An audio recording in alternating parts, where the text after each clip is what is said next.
Um,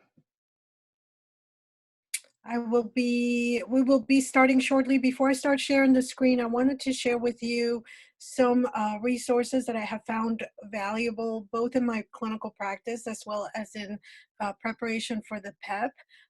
Since Carmen was good enough to share a PEP preparation, I think it was Carmen, just one want to make sure that I pass on as many pearls as I can for those of you who may be interested.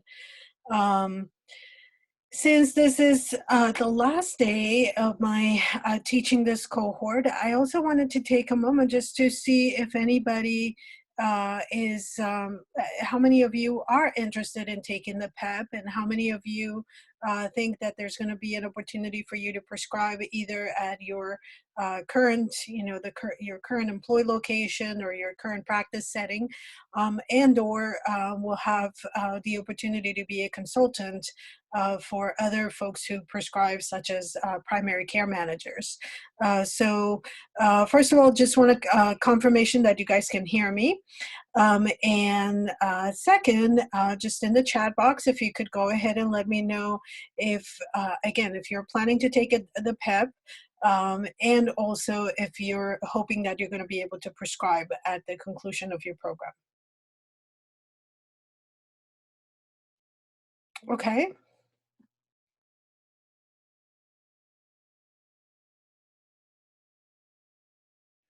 I see some of your comments. Yes, on the PEP.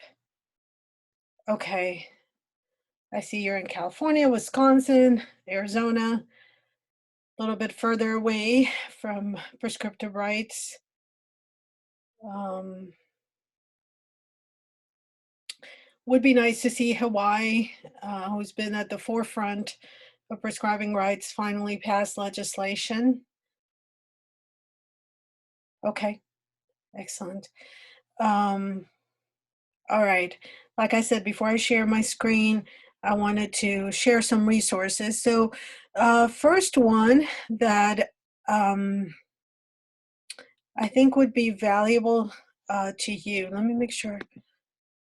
Uh, hold on. I think I got myself confused. So bear with me a moment. There is, if for those of you who are planning to take the PEP, uh, the best advice I can give you is that if you are a book learner, highly recommend taking it as quickly as possible, as soon as possible after you finish the program. All this fresh knowledge and information will be available to you, will be freshly explored, and doing a PEP review class or a PEP review course might be all you need to be able to pass the exam. And again, putting it off is going to bring knowledge decay and might actually not work in your favor. The other thing that I would say, the caveat that I would say is that if you're a practical learner, meaning if you're not as much, if you are as much of a book learner as someone who has to put things into practice, learn through doing, then another recommendation is to start, if you can, if you have the availability, working as a consultant, or performing some practica, or gaining some clinical experience if you have that available to you. I found that to be an easier way to consolidate my learning, and I found it easier to think about diseases and diagnosis and prescription, decision trees, et cetera, after having completed my practicum. Now I know not everybody's going to have the opportunity to complete a practicum, but if you do, that would be, something to consider. The first reference that I just put in the text box is for the Massachusetts General Hospital Psychiatry Update and Board Preparation. So that was going to be my next tidbit. One of the best ways that I found to prepare for the PEP was to read a board psychiatry review. Oh, cool. I see somebody already has it. It is much more, it's probably much more in depth than what the PEP was, at least when I took it. It's been several years, so there's a good possibility it may have changed significantly by now. But if you study with a board review, psychiatry board review, whether it's a Massachusetts general or something else, I think you're going to be well prepared in order to take the PEP exam. Again, as well as reviewing all of your class materials and also potentially taking a review or preparation course. Um, is it worthwhile to purchase a test bank of questions psychiatrists used to study for the board exam? This book actually has I think it comes with a CD that has, if I'm not mistaken, that has some of the question banks. And I did find it useful, to be frank with you. I like to prepare for tests by taking sample exam questions, and I thought it was useful. And you're right. There is a website that have several hundred questions. I think I would say try the ones that are available in the book. I did not use the website. Try the ones that come with the book. Take those, make flashcards. Again, use other materials and see if you feel you need more preparation. If you're getting 75 to 80% response rate on the other books, on the practice exams that come with the book, then my sense is you probably don't need to, do hundreds and hundreds of more questions. Uh, the other resource that I thought it important, this is a book that I actually wanted to use in the class, but we didn't have a chance to um, preview or get it in time before the class. And I just want to make sure to post it as a resource.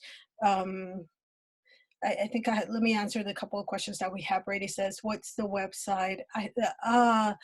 Janelle, I don't know if you have the website. There you go. Thank you. Did I do a preparation course at the time when I was taking the exam? The program had a preparation course, and that's all I took. So I reviewed all the materials of the preparation courses that was part of the Alliant curriculum. I reviewed all my class materials, reviewed my exams from all my classes, and again used the board preparation and some materials that one of our psychiatrists in the clinic loaned me, and that was all the preparation I needed.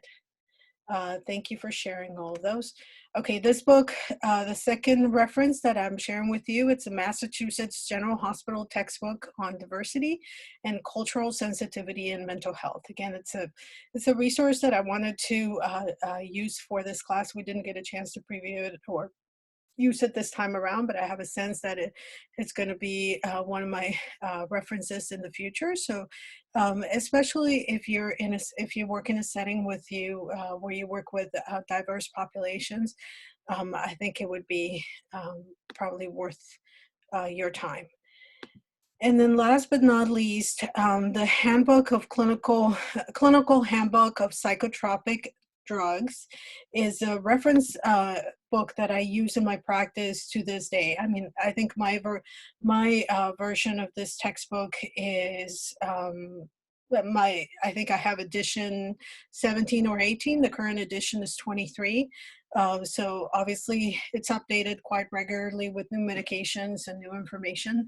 But it's a very useful, again, clinical handbook that will, breaks down medications by class. It helps you to see which of the SSRIs, for example, are more serotonergic or have more action on acetylcholine or are anticholinergic, the comparison rates with regards to different prevalence of different side effects.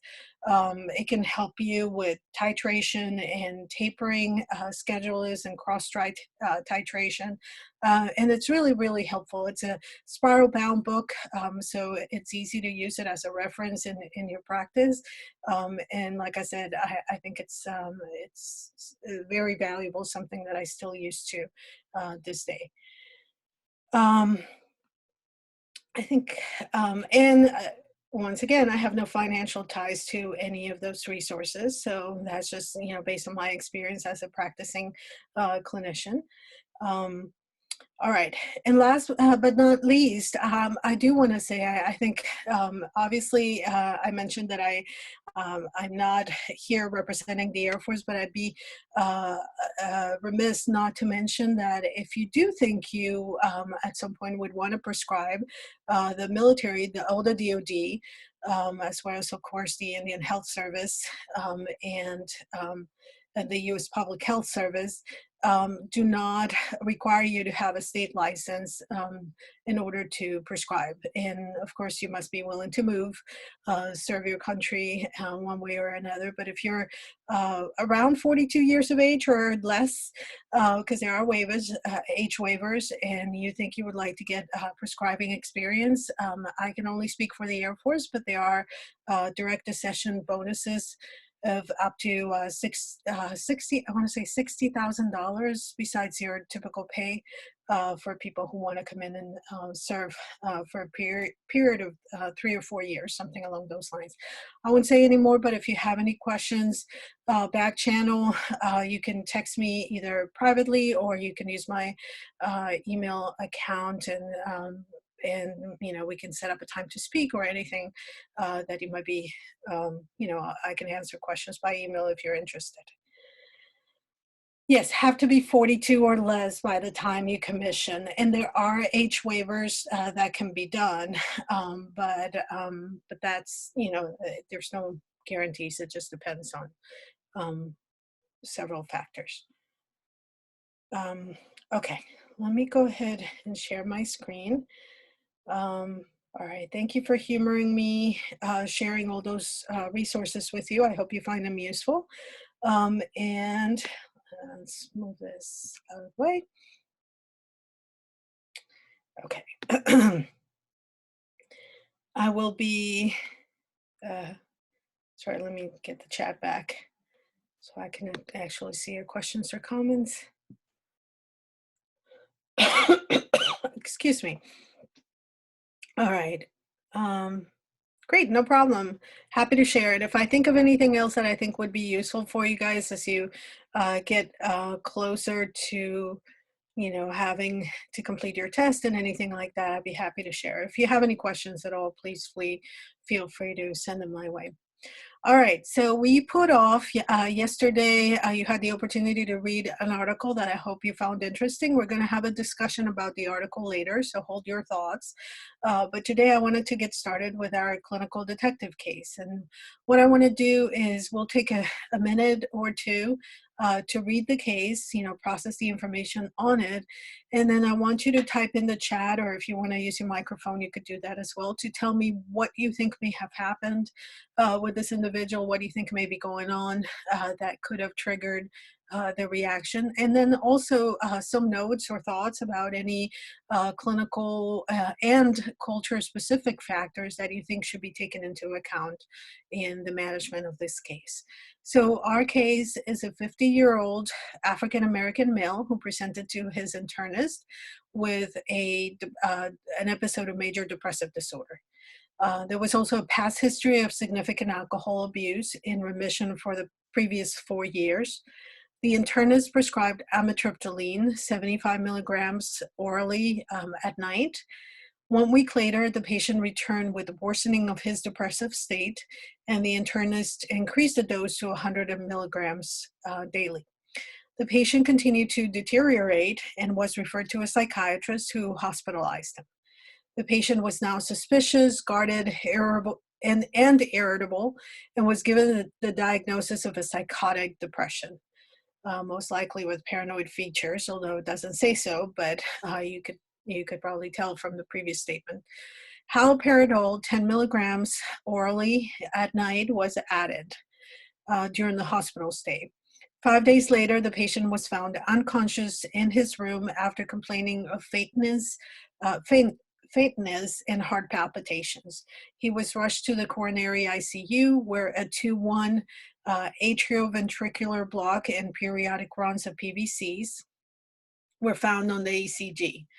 Drug level monitoring revealed a total TCA plasma level of 950 ng over milliliters. All psychoactive drugs were then stopped. As the plasma level fell, the cardiac and psychotic symptoms resolved. So, because there's a lot of information on this slide, I'm going to turn off the microphone for about 5 minutes. I want you to have the opportunity to look at Haldol, look at amitriptyline, look at what a excuse me, a therapeutic drug level of a TCA or a plasma level of TCAs should be, so you know what it means to have a 950 ng over ml. And then give me some ideas as to what was done well, what could have done better, and potentially the reason why this person became unconscious and had an AV block.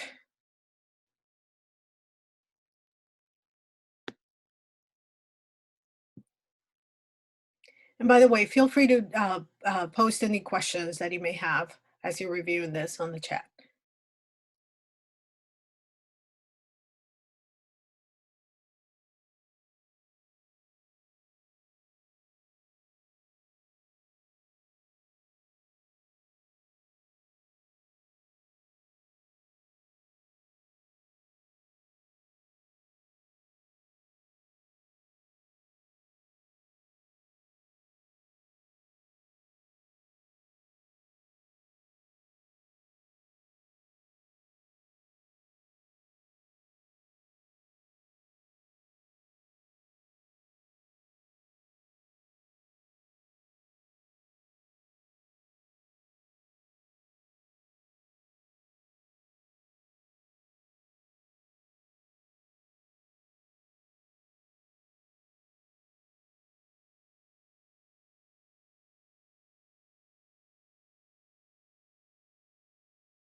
All right. I'm not sure how much time has elapsed, but I think we have a great deal of comments going forth, and I appreciate everybody's ideas and thoughts. I think you guys are obviously applying some of the information that we have discussed and you have learned in other classes, so that's really great. All right, so we have an individual, a 50-year-old African American male with history or new presentation of major depressive disorder, significant history of alcohol abuse in remission for the past 3 years. Initially prescribed 75 milligrams of Elavil, which is a starting dose for it's not an unusual starting dose for tricyclics. And by the way, this is a book example, not a clinical example of mine. Obviously, the use of tricyclics in a 50-year-old would be questionable at this time, but some years back, this was probably routine practice. With worsening state of depression, his dose is increased after about a week to 100 milligrams. Then the patient deteriorates, he's hospitalized, and as he presents with suspiciousness and irritability, he is given the diagnosis of psychotic depression. Like I said, more than likely paranoid. I'm curious about any cultural factors that you might identify with a diagnosis of psychotic depression in a 50-year-old African American male. Haloperidol, 10 milligrams was added, and 5 days later is when we have a cardiac event and add examination. Drug level monitoring revealed the TCA plasma level of 950 ng over milligrams, over per milliliters. Okay, so I do want to go back I'm going to review some of your comments. But before I do, well, actually, let's do that first. It's probably um, easier to do it that way. Okay, so let's go back through all the comments and let's see what areas or thoughts you guys were considering. So question from Kirsten, is amitriptyline a self-inducer? And in fact, it is not.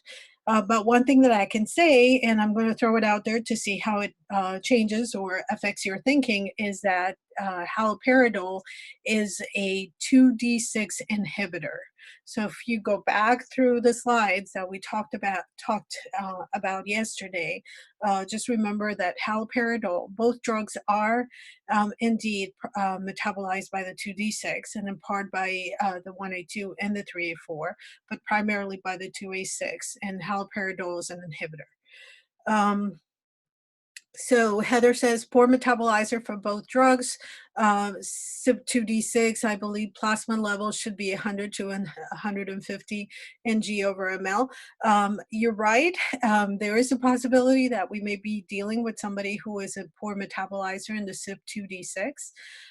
There's also the possibility, again, because of that inhibition that I mentioned that we have from Haldol, we have turned um, a normal metabolizer or an extensive metabolizer into a poor metabolizer on the 2D6 by adding Haldol. The plasma level in most studies is and it depends on which TCA, but you're correct, is somewhere between 100 and 250 to 300 is what most of the literature would say. And I have a few articles that I can send you on that note, although, once again, realizing that these are not first line, medications anymore. So, at the level of 950 ng over ml, this individual was potentially 3 to 4 times at the highest end of the dose plasma level range, which means he was experiencing TCA toxicity, which is what Najib said. So that's absolutely what happened. And with TCAs, at toxic levels, of course, you can see and you will see cardiac effects. That's the primary reason that we don't use TCAs in older adults anymore, or as much, since we do have some safer available options. Janelle said, perfect candidate for gene testing when symptoms worsen after receiving the TCS. Yeah, good point. I mean, there is a possibility that genetically speaking, he would have been a poor metabolizer, a poor candidate for amitriptyline to begin with. But the other piece to consider is that he was it is not unusual, or is it unusual, I guess that's a question, for us to have a case that of someone who started on the medication and a week later is actually feeling worse, and then and then continues to deteriorate despite the treatment that was offered to them. So maybe he was just not a responder to the first TCA that was tried. But there may be other factors going forward. Abdallah says QT prolongation due to dose of amitriptyline, and that is potentially a factor playing out here. I would argue that is not due to the dose necessarily, because as I said in one of my comments, a typical dose of for depressive states for treatment of depression with the amitriptyline is actually between 150 and 300 milligrams. Again, yet another reason why we don't use this medication very much today, because we don't, it's very sedating, has really problematic side effects, especially at higher doses. And more commonly in today's use, we see ranges of 50 to 100 milligrams being used, because they're being used for either migraine prevention, pain, especially neuropathic pain, and or insomnia. And you don't need doses of 300 milligrams a day to treat insomnia. More than likely 10 to 25 milligrams is sufficient. 50 to 100 is sufficient to treat pain and migraine, or prevent migraine. Um, Rebecca says provider was too quick to increase change an ad without getting more information. Uh, I think that you bring up a very good point. We have talked so far. I haven't given you any clinical guidelines with regards to prescribing to minority individuals, and but I think it's we've already talked about the idea that starting low and going slow, it's probably the most conservative, and probably the best. We would be best served by using that approach, since we don't know. Again, at the time we didn't know if this person was a poor metabolizer. We wouldn't know if this person would develop any type of significant adverse effects like increased sedation or anticholinergic effects, or even heart arrhythmias or palpitations or anything along those lines. So I think you do bring up a good point that titration at that rate is potentially problematic. Um, Carmen says that drugs are both metabolized by the 1A2. That is true, although as I mentioned, the 2D6 is the primary substrate. Uh, Usual dose of amitriptyline, we talked about that. Let's see. Oh, interesting. Janelle says for depression per Hippocrates. So my reference, just in case, funny enough, because I referred you to Hippocrates, if you guys haven't downloaded and or haven't received it yet, my reference for the usual daily dosage of amitriptyline was Dr. Preston's quick reference to psychiatric medications.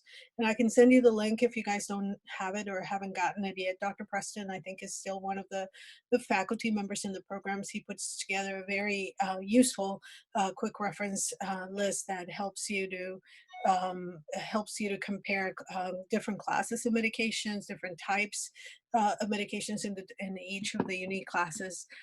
So that makes sense. Okay. Both syncope and hallucinations appear to be adverse reactions to the drug. Brady says, "You mean to the TCA?"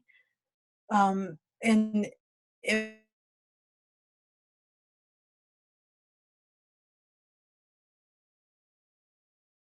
six metabolizer. Yes, and again, I would argue in this case, actually, the key takeaway is that he became a poor metabolizer with the addition of the Haldol. Did anybody make any comments about the dose of Haldol that was used? Carmen says haloperidol caused the atrioventricular event. Yes, I would say so by essentially raising the plasma concentrations of the TCA to the toxic range. I'm wondering, Jason says, I'm wondering if this individual has liver damage from his history of alcohol abuse. That is true. You know, that's not an issue that was addressed in this clinical detective. Again, this is a textbook case, so not in the example. Um, but it is possible that he did have some liver damage or potentially, you know, a problems with metabolism already as a result of this um, his previous history of alcohol abuse. Another point for gene testing, again, makes sense. Um, all right.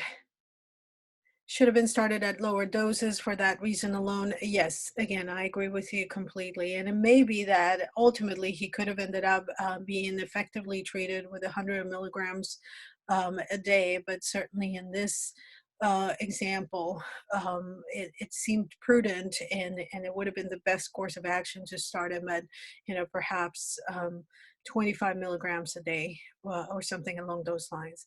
Jason adds, African American individuals have higher rates of psychotic symptoms occurring with MDDs, which tend to increase their diagnosis rate of schizophrenia.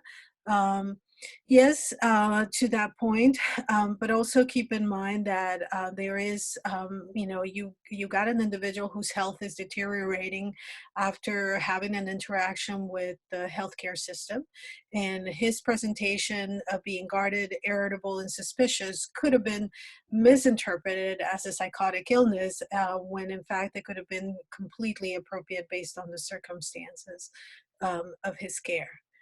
Heather says there should have been more investigation into why he was displaying psychotic symptoms.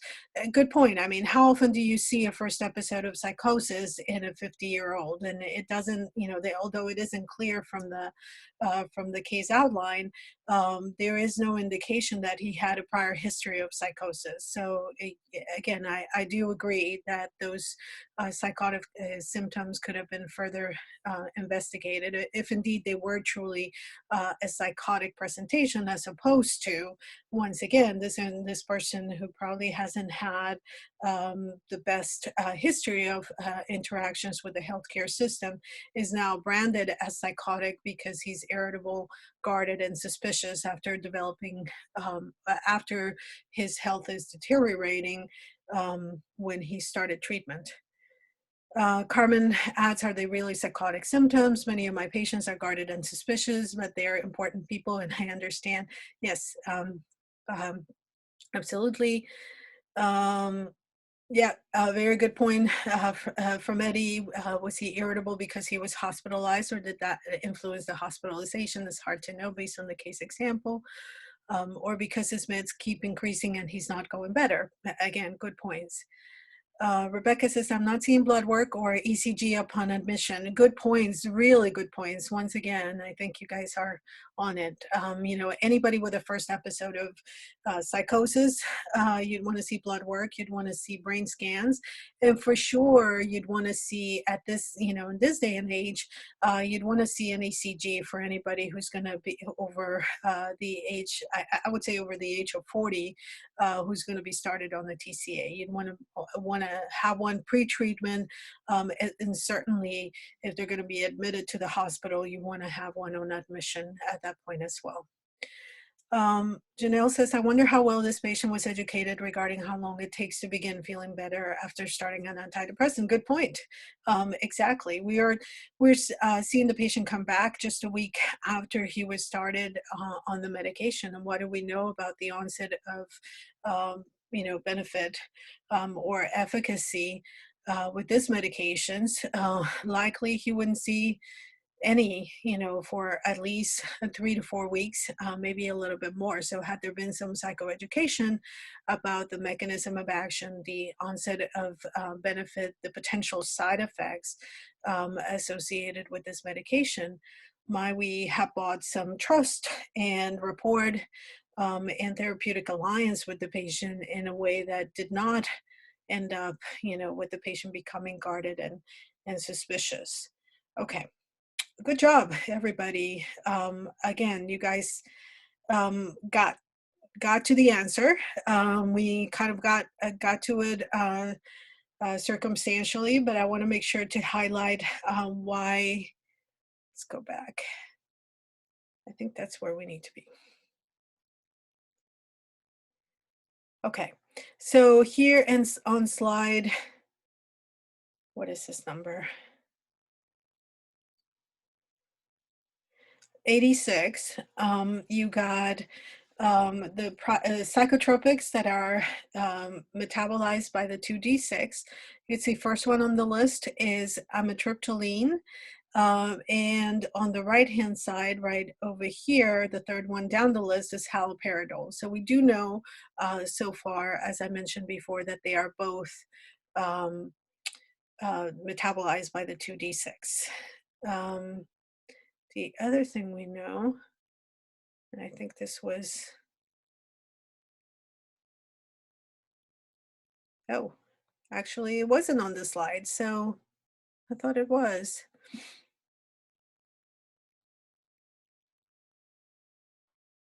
My bad.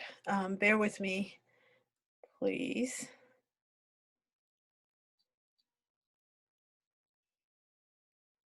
And we do have a slide that shows inhibitors and inducers on the 2C19, but I don't think that it doesn't look like I had one specifically for the 2D6. So that's bad on my part, and I'm going to make a note of that.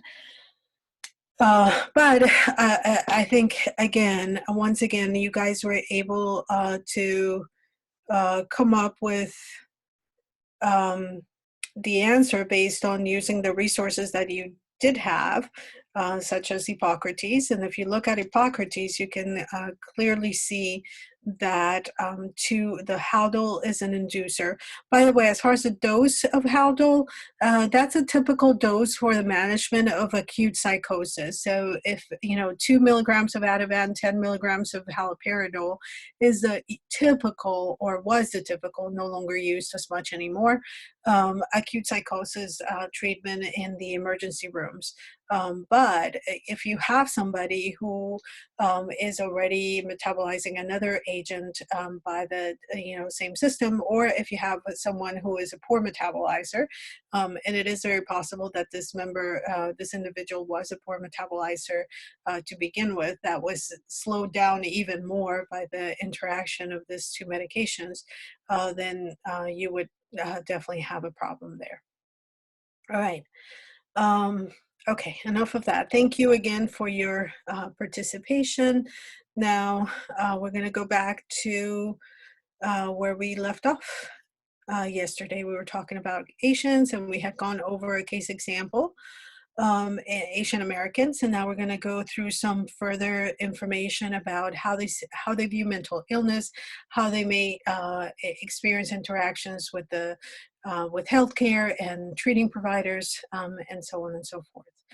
Um, One key important issue to highlight is that Asian Americans, and I would say in general minorities, members of minority groups, view mental illness as either uh, embarrassing or in some way negative.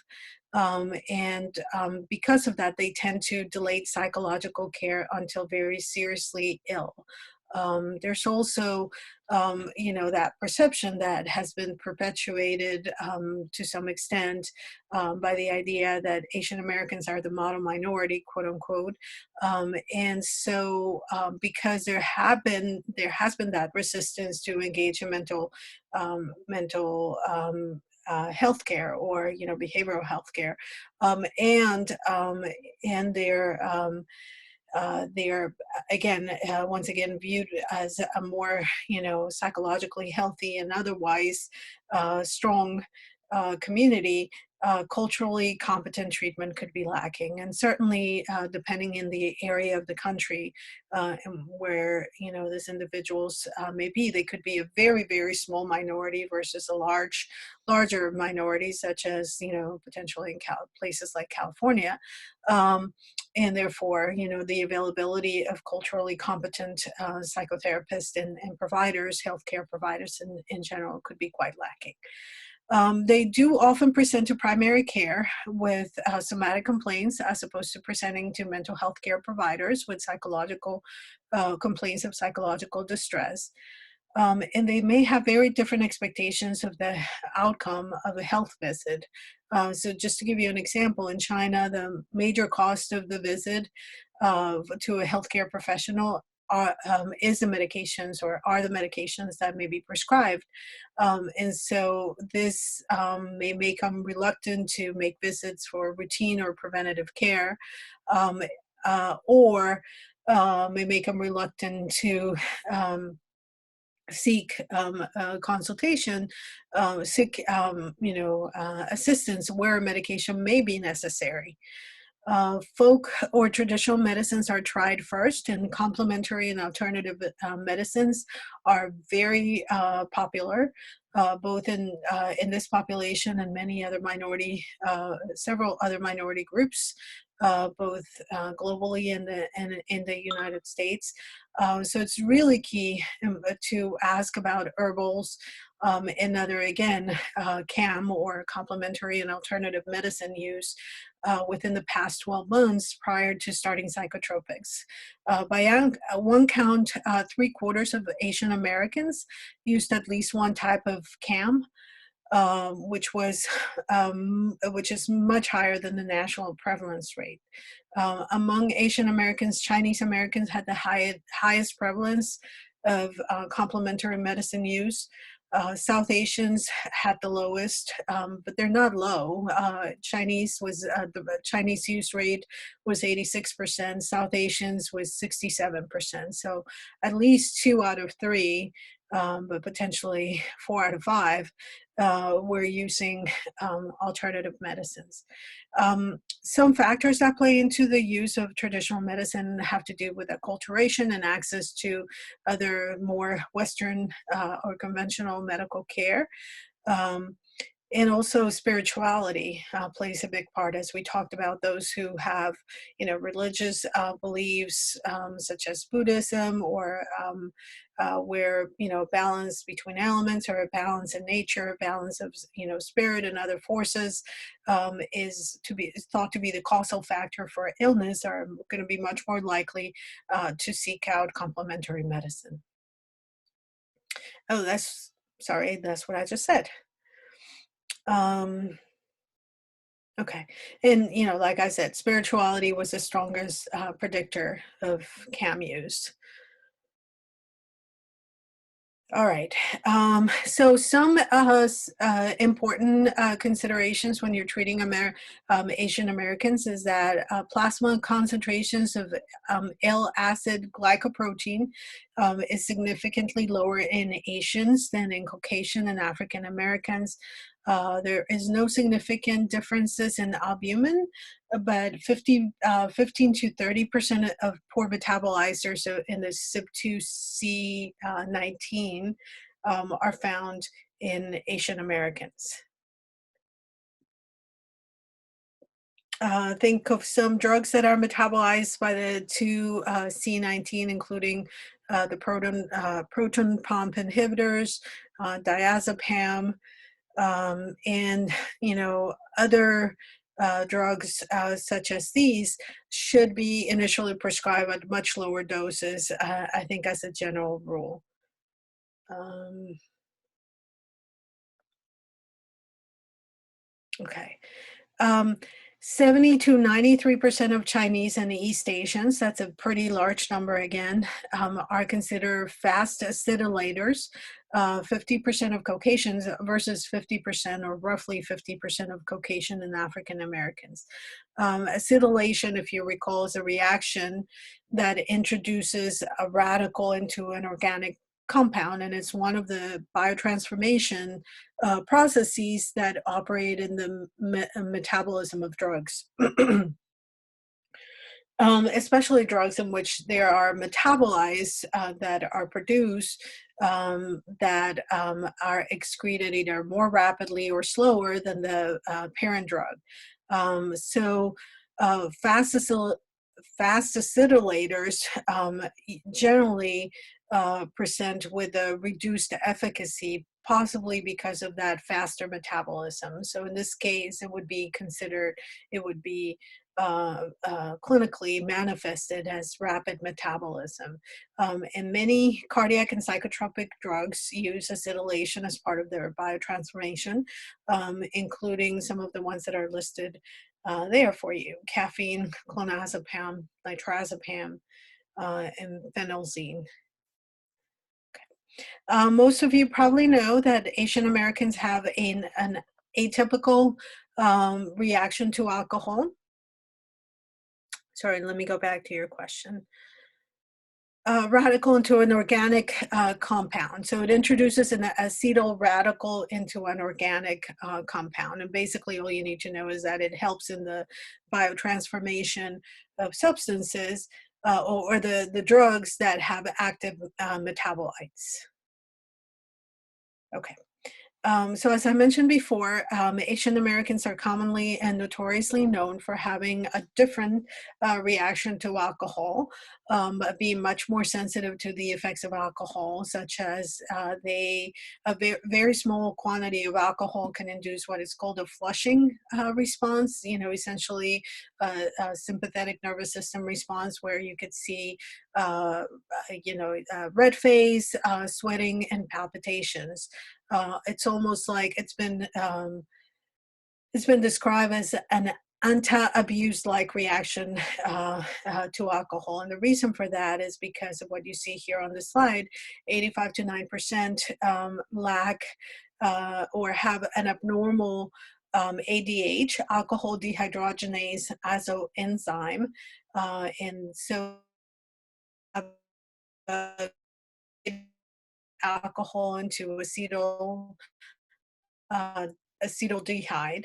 And this acetaldehyde accumulation, sorry, keep saying that, turns, again, creates this flushing response where, again, there could be sweating, increased signs of intoxication with a much lower rate of consumption. If you've ever seen it, it's pretty significant. Okay, we're going to talk about some culture-related symptoms, like I mentioned before in our outline. One syndrome that you should be aware of is known as fire sickness, and I'm not going to try to pronounce the correct name in the Korean language, but basically it's based on the traditional Chinese medical concept of imbalance among the five elements: metal, wood, water, fire, and earth, which would be manifested as a physical disorder. It's thought to be a distress, an idiom of distress. Three-quarters of the sufferers are women. Take what you will about that. And it's linked to anger provoked by domestic conflict. Combined, what the presentation may be is combined depressive anxiety and somatic symptoms. So patients may come in to the clinic with complaints of feeling imbalanced. Again, owing to the perceived root cause of this imbalance between the five elements. They may come in with complaints of domestic issues or domestic conflict or relationship distress, or may ultimately present with symptoms of depression, anxiety, and somatic problems. So I'm going to present you another example, yet another book example of fire sickness. A case example is Mrs. Kim. A young Korean woman was brought by her parents for psychiatric care. They reported that recently she tended to cry and failed to take care of herself. Her parents suspected that Mrs. Kim was being mistreated by her husband and mother-in-law and that she had fire sickness. According to her parents, folk believes a woman with emotional problems who was full of resentment and hate and was unable to deal with her psychological pain would experience fire sickness. Mrs. Kim's parents were particularly unhappy that their son-in-law did not take good care of their daughter and was even not enthusiastic about providing her with medical care.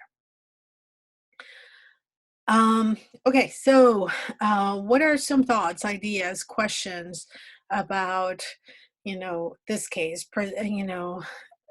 Pretend this a woman is being brought into your practice, Mrs. Kim, a 25-year-old that is brought in by her parents for assistance.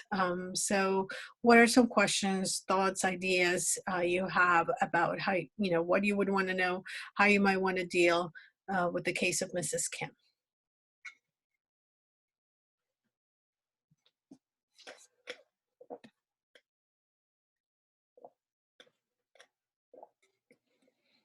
Good question. What does she think? How does she perceive what's going on with her? What does she see as the root of her problem? Carmen says, "Is there a history of abuse?" Yeah, good question. What do they mean by the way their son-in-law did not take good care of their daughter, um, or by the reports that she was being mistreated by her husband and her mother-in-law? How long have they been married? Good question. I feel that this client, I feel I have this client on my caseload. Please say more, Angela. I'm curious about what are the similarities that you see with your patient. Is it taboo to suggest marriage counseling or imply abuse may be occurring? That's a very good question. And I think before we do that, it would be important to know what they perceive to be mistreatment. Is it that she's not allowed to, communicate with her parents, as often as they would like? Or is it that they call her names or have, unreasonable, unrealistic expectations or exhibit controlling behaviors? I think it would be taboo to suggest those things, but I also think that they may be appropriate regardless. Eddie's asking about pregnancy or miscarriages. Good question. How is fire sickness traditionally treated? That's a very good question. It's a combination, as just like many other psychosomatic, for lack of a better way of saying it, psychosomatic concerns. The goal initially would be to treat the somatic concerns. So if there's pain, treat the pain. If there's GI distress or headaches, and that sort of thing, the first area of focus would be to focus on the somatic complaints. And then potentially, in this case, because the parents are engaged, also engaging the husband and the mother-in-law, so that everybody. So it could be potentially with a family therapy. That would provide us the best angle. And of course, this if Mrs. Kim is a Korean American woman raised in the United States, or potentially second or third generation, the treatment would be very different because she might have very different expectations of A, what is going on with her, and B, how it should be treated based on more having, potentially higher levels of acculturation to traditional Western style mental health care. Is she working or taking care of the home? Um, Working and taking care of the home, potentially both could be true. Everything listed in addition to long history of substance abuse as a means to self-medicate. I have included parents and husband in her sessions. Very good. And I would imagine that you came to those arrangements with the understanding that that they needed to be there. Yeah, again, this kind of in this culture, in this kind of with this kind of presentation, we can't see the patient in isolation because they don't see themselves in isolation. They're part of a collectivistic society, and they have expectations for how they interact as spouses, husband and wife, as children, as parents, grandparents, et cetera, et cetera. And so you want to, make sure to take into account those cultural factors for sure. Rebecca says Mrs. Kim may have been raised with strict rules and physical punishment. Mrs. Kim may not feel DV is out of line. True, and that is, that is something we definitely have to assess and educate on. What we run into situations like this very commonly in the military because our service members, that are stationed overseas sometimes gain a wife. More often than not is a wife. It's not very typical to see women service members that bring back a husband from another culture. Most of the time it's the other way around, and some of these cultures could be quite traditional in their roles where the woman is subservient, and there's a significant amount of power of control that can be exercised by the service member. A, because they control the purse strings. B, because they have knowledge and information and language proficiency that perhaps their spouses don't have. And C, because the woman doesn't even recognize, our definitions of domestic violence or abuse. Angela says, I finally referred client for couples therapy and they currently are attending while my client still sees me for individual. Great. Yeah. So you could see it could be a tradition, a transition between treatment modalities or incorporating as many treatment modalities as you think it's appropriate, including potentially referring the parents, the client, or their family to a traditional healer. Or a spiritual guide, or even a religious guide, depending on their religion, and how impactful that might be on their presentation. So yeah, absolutely great points to consider from all of you. All right, before we move on, we have another culture bound syndrome, or culture related, sorry, reverted back to old language. Let's go ahead and take a break. We have another case study to go through, and then we're going to continue to talk about the next ethnic group. So I got 1300 Eastern time, so that means 10 o'clock your time. I'll see you back in 10 minutes.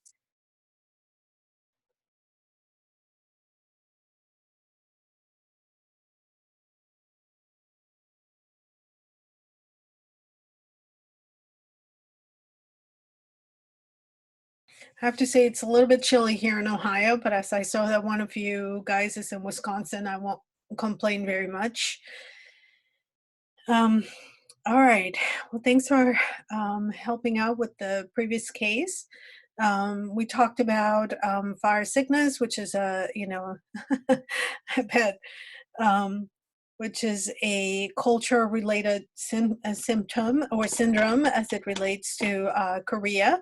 Now, there's a Japanese culture-related syndrome in DSM-5 and ICD-10 called Taijin Kyofusho, and I'm sure I'm mispronouncing that as well, so I apologize. And it's defined or characterized by the intense fear that one's body or bodily functions are offensive to others. I've never seen this in clinical practice. I don't know if any of you have, and I don't know under which conditions it could manifest or how. I'm sure in the DSM there's a lot of information about that, but I just thought I'd bring it up as an example of culturally related syndromes. So some things to know with regards to Asian Americans is that compliance, or rather adherence with pharmacotherapy, could be more problematic than with non-Western populations. As I mentioned yesterday when we were talking about Ayurvedic medicine, Western medicines are considered to be more potent and likely to cause more side effects, and therefore may be viewed as less than ideal.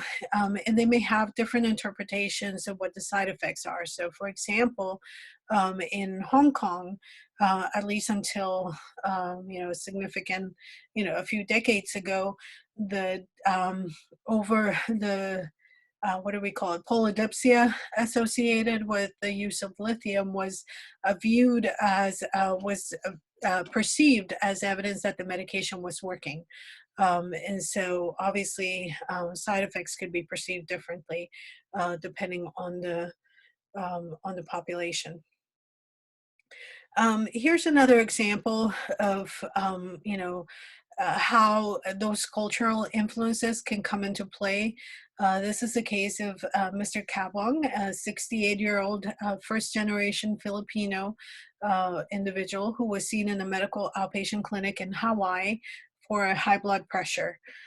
Despite his various attempts to treat it with different antihypertensives, his blood pressure remained elevated.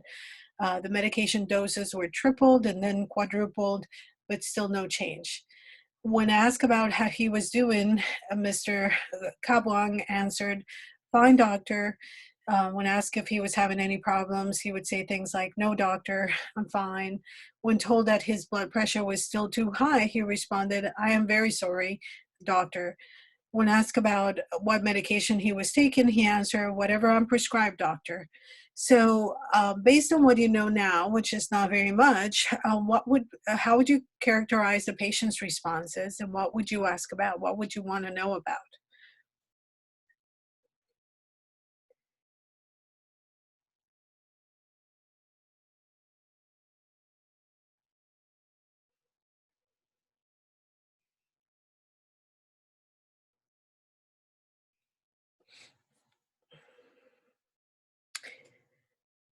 He's trying to be respectful by agreeing to everything. Yeah, so he may be showing a deference to the physician in his responses. Kirsten says patient's responses are polite, respectful. Doctor is seen as an expert. He's non-compliant, but won't say so outright. So it may not be appropriate. It's okay to show deference, but not enough that he would comply, and he wouldn't necessarily say so. He's trying to be an ideal patient. I would ask, does he believe he has a problem? That's a very good question. What are some issues related to or as related to hypertension that leads people to believe that they may or may not have a problem? Heather says it seems like he may not fully understand the condition or treatment. Uh, why does fine mean to him? Any negativity associated with fine? Good question. Non-compliance for sure. It'd be important to ask, Najib says it would be important to ask about lifestyles, diets, psychosocial exercise. I would educate the patient about the long-term impact of untreated hypertension. Yes, absolutely. And again, as I mentioned, what are some of the characteristics of hypertension in general that make it so hard to treat, especially when the person is perhaps, sorry about that, perhaps poorly educated and/or poorly educated about their condition, not necessarily education from a general perspective. Nutrition is important to understand. You know, you guys referred to lifestyle such as diet and exercise. Nutrition, very important. It is very possible like he could be following the drug regimen, but if his diet is high in sodium and high in dietary fat intake, et cetera, we might still see some problems. There's no experience of discomfort associated with high blood pressure. They call it the silent killer for a reason, so he may very well be feeling fine. Yes, I agree with that completely. I mentioned yesterday, I think that one of my first jobs with my bachelor's in psychology was as a elderly case manager in South Florida, and it was very, very common to see that if older adults were going to prioritize whether they had enough money to buy, medications or food, or, which medications to take, etc., high blood pressure medication was easily the one that was most frequently ignored because, as you said, it is a silent killer. Most people don't experience any symptoms. It's only a problem when you give your arm at the doctor's office and they tell you that your blood pressure is high. Janelle says if it is not taboo, ask why family to come with him to a doctor appointment. I think it would be very appropriate, actually, and consistent with the cultural values of Filipino individuals. Um, Jason says, and there are at least 3 different physiological approaches, so I would be looking to switch drug classes potentially. But first, you would probably want to know if he's even taken the one that was given. It's very possible that the antihypertensive that he is supposed to be on might be the best suited for him, but, obviously we don't know if he's even taken it. Good points. So in this case, and several other cases as they relate to traditional Asian Americans, you need to consider that the patient may believe that the provider, in this case the doctor, must be respected and placated, meaning they want to tell you they tell you what they think you want to hear. Complete candor would not seem appropriate for the patient. So he's not necessarily going to come out and say outright, I don't believe I need this medication and I'm not going to take it. Or potentially, it may be embarrassing to say, I can't afford to take this medication and therefore I have not been taking it. Patient seeks approval from the provider and believes he must respond as a provider would want or expect, as I mentioned before, tell you what they think you want to hear. However, outside of the therapy setting or outside of the healthcare setting, the patient may feel free to use his own judgment when taking the medication or not. Relationships with individuals with this cultural background may not be one of partnership. And again, take into account age, generational differences, and differences in acculturation levels. So these are pretty broad, strokes and broad stereotypes. But just want to make sure that's something you think about. Again, the relationship is not one of partnership. Again, they may be showing that deference to the provider without necessarily being frank.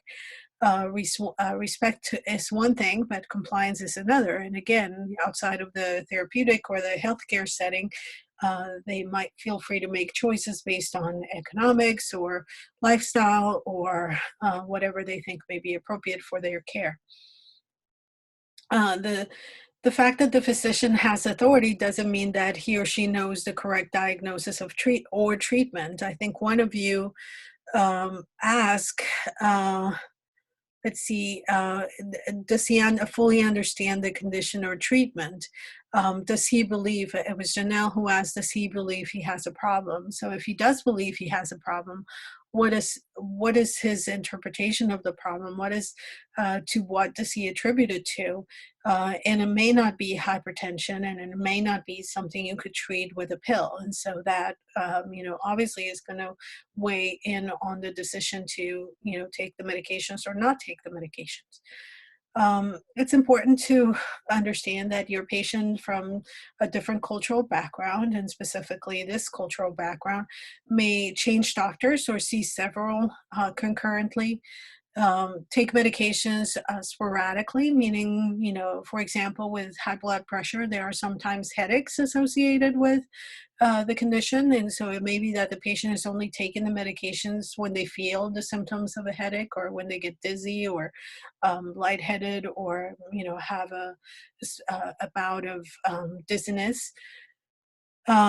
They could potentially combine Western and traditional treatments. As we mentioned before, it's really important to assess their level of use of complementary and traditional medicines within the previous 12 months.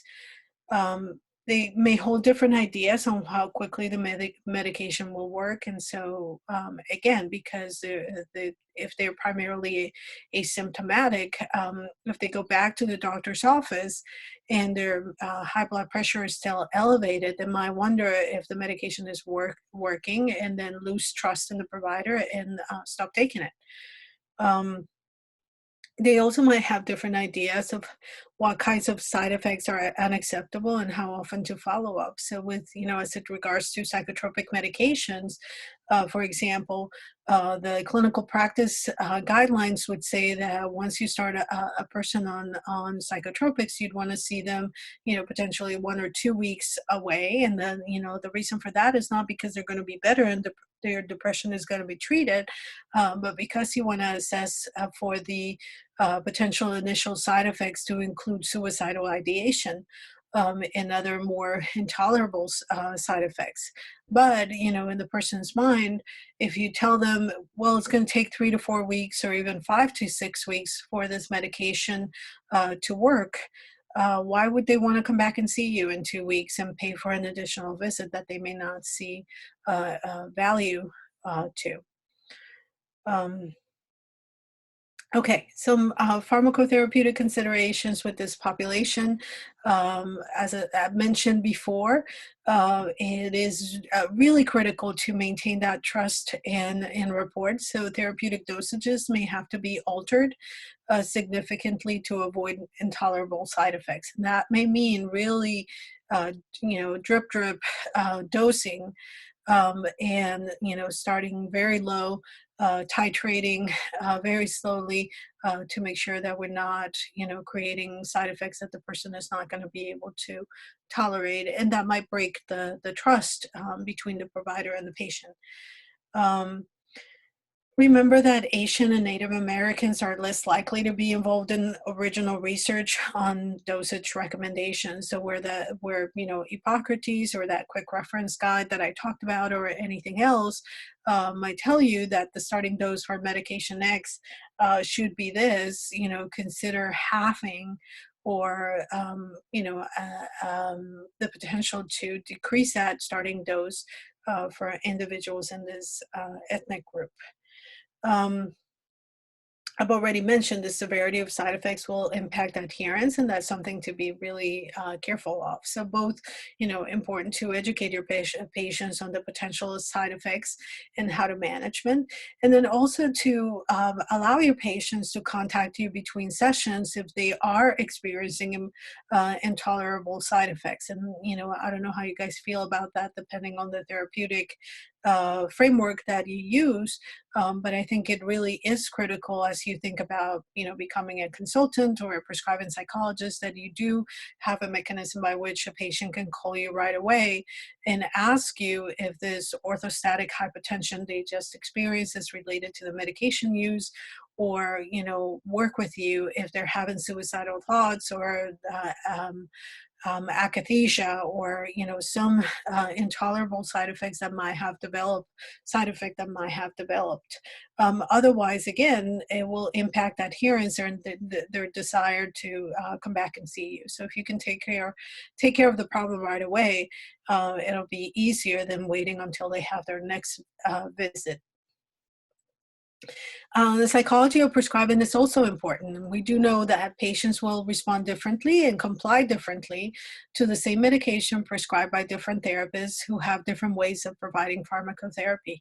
Again, that psychoeducation, that rapport, that understanding and trust, and again, giving the patient the leeway to explain their concerns and talk through their problems, and then also to contact you, as I said before, between sessions as needed. I've not had any patients that abuse that opportunity, but I've had several patients who once again had to deal with acute suicidal ideation or akathisia, or some other intolerable side effect, including sedation, that was part of their response to pharmacotherapy. With antipsychotics, you may see lower doses required of the neuroleptics or the first generation antipsychotics. We do see higher plasma concentrations of haloperidol for Asian Americans, and I'm going to show you a graph of that next. Asians that were prescribed haloperidol were found to have greater incidence of extrapyramidal side effects and higher prolactin than Caucasians. So again, not just more, accumulate higher doses much more rapidly, but also are going to experience more significant side effects. Both American-born and Asian-born have similar pharmacokinetic profiles. Um, and as far as tardive dyskinesia, the results are inconsistent. Most consistent factors that are associated with the development of tardive dyskinesia, and in research both across, in the U.S. and across the globe, is advanced age and female gender tend to be the higher risk factors. Um, it's important to highlight that Asians and Africans that have been exposed to a Western diet, so immigrants to either Europe or the United States that adopt the Western diet, do not exhibit the same sensitivity to psychotropics, including Haldol, as those living in their native countries. So this is where the 3A4 and the 1A2 metabolism by those systems may have come into play. So this is a comparison of, I don't know if you could see the whole graph. Let me make sure you do. Comparison of serum haloperidol concentration. The unfilled lines or boxes or rectangles, I guess, are Asians.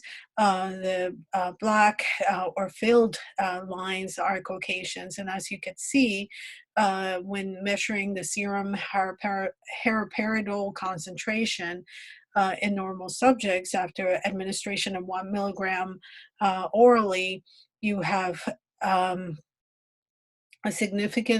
good number of Caucasians who have a lower concentration levels at the lower end of the range, and a much higher, let me see if I can highlight it here, a much higher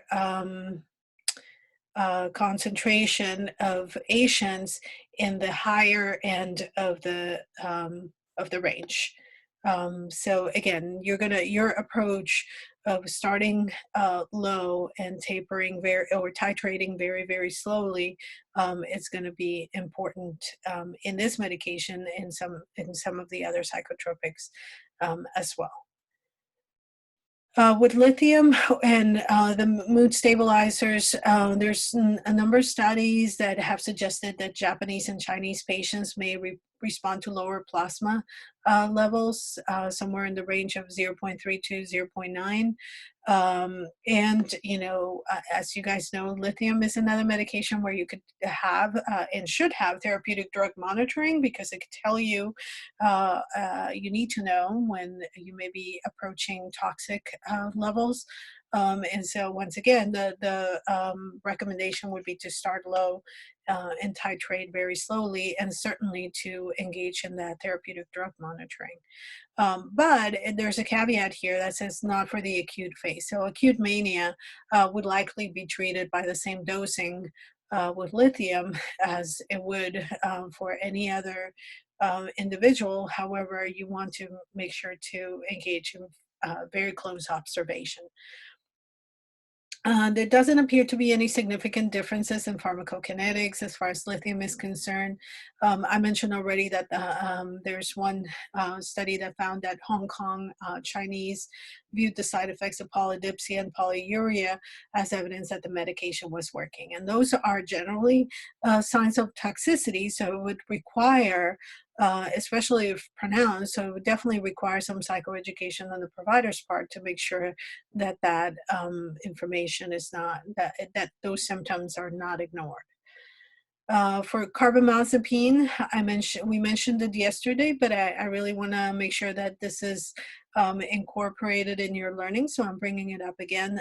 As you know, there's a black box warning that requires genetic testing for this allele that is listed there in front of you, because some Asian populations, including the Han Chinese, have a much higher risk of developing a Stevens-Johnson syndrome and TENS if they are positive for that allele. Okay, enough said about that. For antidepressants, clinical reports would say that Asians who are slow metabolizers are at risk of toxicity from standard doses. So once again, I know it was an African American in the example, but I think to have the most conservative and the most safe approach, you would consider potentially starting a TCA like amitriptyline at 25 milligrams or even 10 milligrams, depending on the individual and their history, as opposed to starting um, at the standard dose, starting at 50 or 100. Asians tend to reach the peak serum concentration faster, and they also may show clinical response at lower doses. I do believe that economy of effort and economy of and potentially predicting and preventing side effects is really important. And so if you have a population that may show clinical response at lower rates or lower doses, then you would probably want to not hike up the dose any more than the needed in order get a therapeutic response. So I would argue, again, starting low, titrating slowly. But it's also important to find out, important to consider that you don't want to delay treatment, delay benefit, and or be so conservative that the person is not gaining additional benefit from their treatment. Okay. Um, as far as research, you see something listed there. Pi in 1989 found that dosages of amitriptyline, imipramine, doxepin, and nortriptyline prescribed by psychiatrists at 29 medical schools in 9 Asian countries were the same as those prescribed in the USA. And Asians needed similar doses to attain adequate blood concentration. So there's conflicting findings, with some saying that you may see clinical response at lower doses. Pi finding that you would be likely to see the same dosing and the same rate of responses at doses comparable to those used in the USA. So obviously treat your client as an individual. As far as the MAOIs, not commonly prescribed in this population, probably pretty you can intuit why. Traditional Asian foods include high levels of tyramine, things like, foods like soy sauce, miso soup, tofu, teriyaki sauce, and a lot of others. Contain tyramine, which could, as you know, create a significant hypotensive crisis or in combination with MAOIs. As far as SSRIs, one pooled analysis of 104 Paxil clinical trials, that's double-blind placebo control, that's what that abbreviation is, revealed that the speed of response in adverse events was similar across groups, including for Asian Americans. So they did not really differentiate as far as the adverse events and the speed of response. However, what they did find is that Asians had the highest rates of a full response, which is an interesting finding, but hasn't really been replicated with other medications. And that's what it's highlighted in this slide. So for the diagnosis, in this case, the 104 Paxil trials were used with diagnosis of MDD, panic disorder, GAD, et cetera, et cetera. You can see it there. Hispanic and Asian subjects had a slightly lower response rate, but Asians had the highest rates of full response. And Hispanics had the lowest, measured on the CGI scale. And it is important to highlight that this study did not compare final dose differences among groups. While you may start low and titrate slowly, we don't really have a lot of clear information, at least in this trials, about about the whether the standard dose was significantly different among Asian groups versus other groups. And I will make a note of the fact that they talk about the consistent finding that for Hispanics, the differences in outcome appeared to be due to a higher placebo effect, which we'll talk about when we talk about Latinos. Excuse me. For benzodiazepines, the volume of distribution was smaller, and the levels of desmethyldiazepam, which is a metabolite of diazepam, were higher in Asian subjects than Caucasians.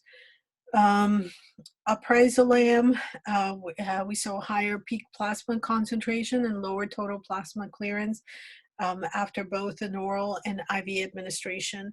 And by the way, I don't want you to worry that information as specific as this is going to be on the exam. I think we're going to again look at broad categories of knowledge. It is important to find out. It is important to know what the Haldol response would be. Important to know Asian Americans' response to alcohol, because those are very common findings. But anything other than that is just FYI. And again, reference material, hopefully, for when you see patients in clinical practice.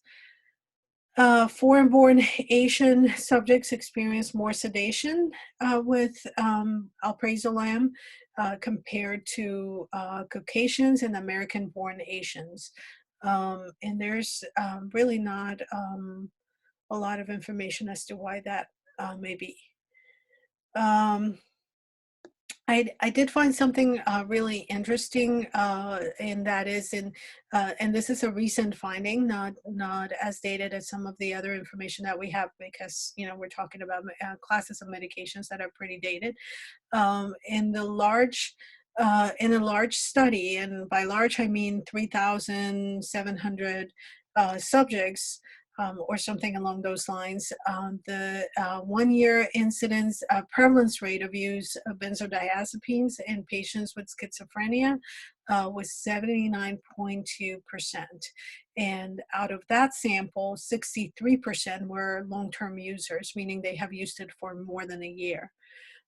Older age, longer duration of illness, and other comorbid mental health conditions, as well as polypharmacy, were predictors of being a long-term user. And what they found is a higher risk of neurocognitive effects for patients who were long-term users of benzodiazepines, patients with schizophrenia who were also long-term users of benzodiazepines. This is an interesting finding. I don't know what to make of it, but as you could probably imagine, is somewhat concerning that in this day and age we'd have such a high use of benzodiazepines, especially for a diagnosis that really has very could potentially be comorbid with anxiety, but where we have other options in order to treat the anxiety. Okay. So I mentioned this already, but it goes, it's worth repeating. Rule of thumb is that there's a generally held belief that Asian subjects require lower dosages of medication. And whether those differences are due to genetics versus environmental factors is unclear. But we also have to be cautious because we have a limited number of studies. The definitions of Asian versus non-Asian populations is, subject to the authors or the researchers' assessment or interpretation. There's typically small sample sizes in those studies that do include Asian, especially Asian American populations. And there's other factors that affect pharmacokinetic parameters and pharmacodynamic considerations, as we talked about yesterday, including diet and other environmental factors. All right, before we move on to talking about a subset of Asian Americans, let's go ahead and post the next poll for today.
All right, I think we have the majority of you haven't responded. Last chance for anybody who's still wanting to respond.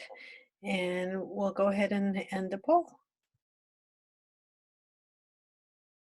and share the results. So the question was, many Asians like the enzyme aldehyde dehydrogenase, or ALDH. This results in the following effect with even small amounts or consumption of small amounts of alcohol. And the answer, which 74% of you got correct, was that an abuse-like effect. So if you refer back to slide 151, see if I can move this out of the way.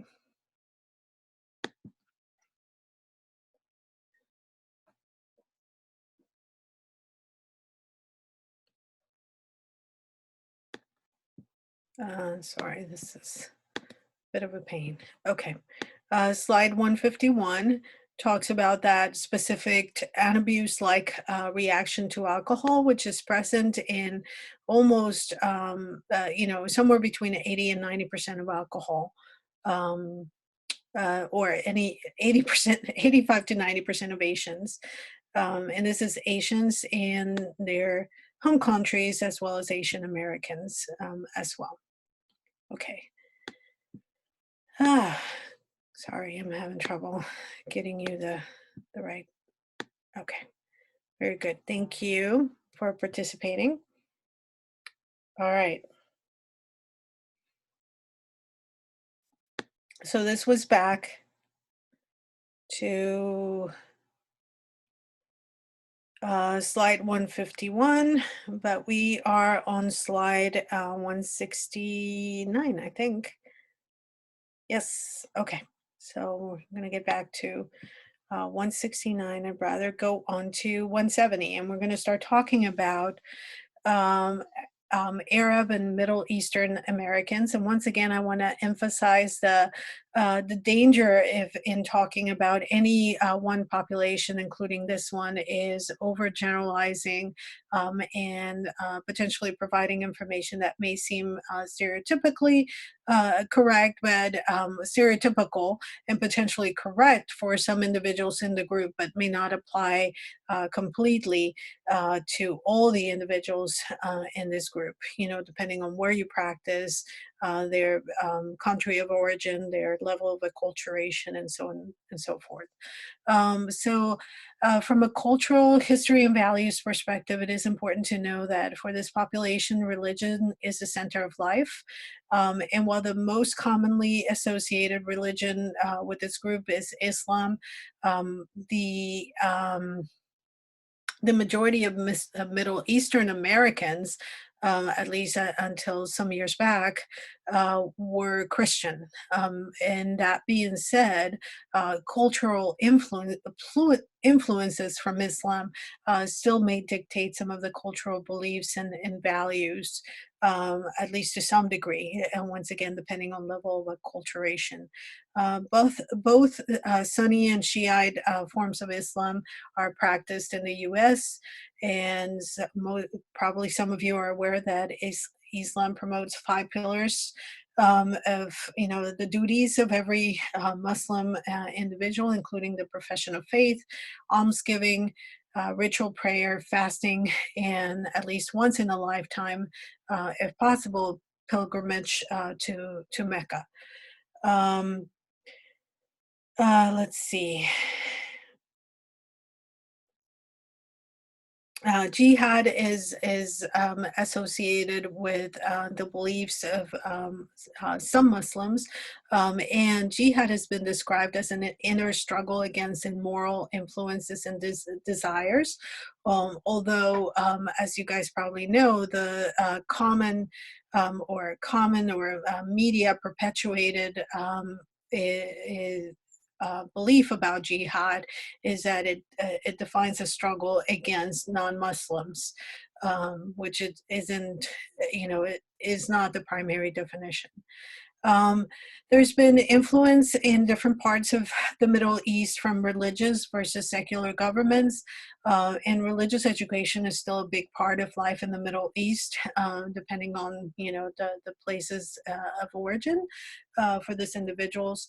After World War I, Europeans essentially occupied the Middle East and established secular governments. And though some of those, most of them were maintained until the Europeans were gone. But oppression of these governments toward their people created a desire for upheaval, or created upheaval and desire to go back to more religious governments, which has happened in other places. I do have to admit, if you that there's significant history um, in um, in the area, as well as in the Asian American and other populations that we're going to talk about, that we could spend hours discussing, and I'm definitely not an expert, so we will bypass and again limit ourselves to pretty broad categorizations. Language and communication styles could be very different from a typical Western language and style of communication. Lots of communication is lots of use of metaphors, lots of what we perhaps would consider circumstantial and less direct type of language, storytelling, and what's the word I'm looking for?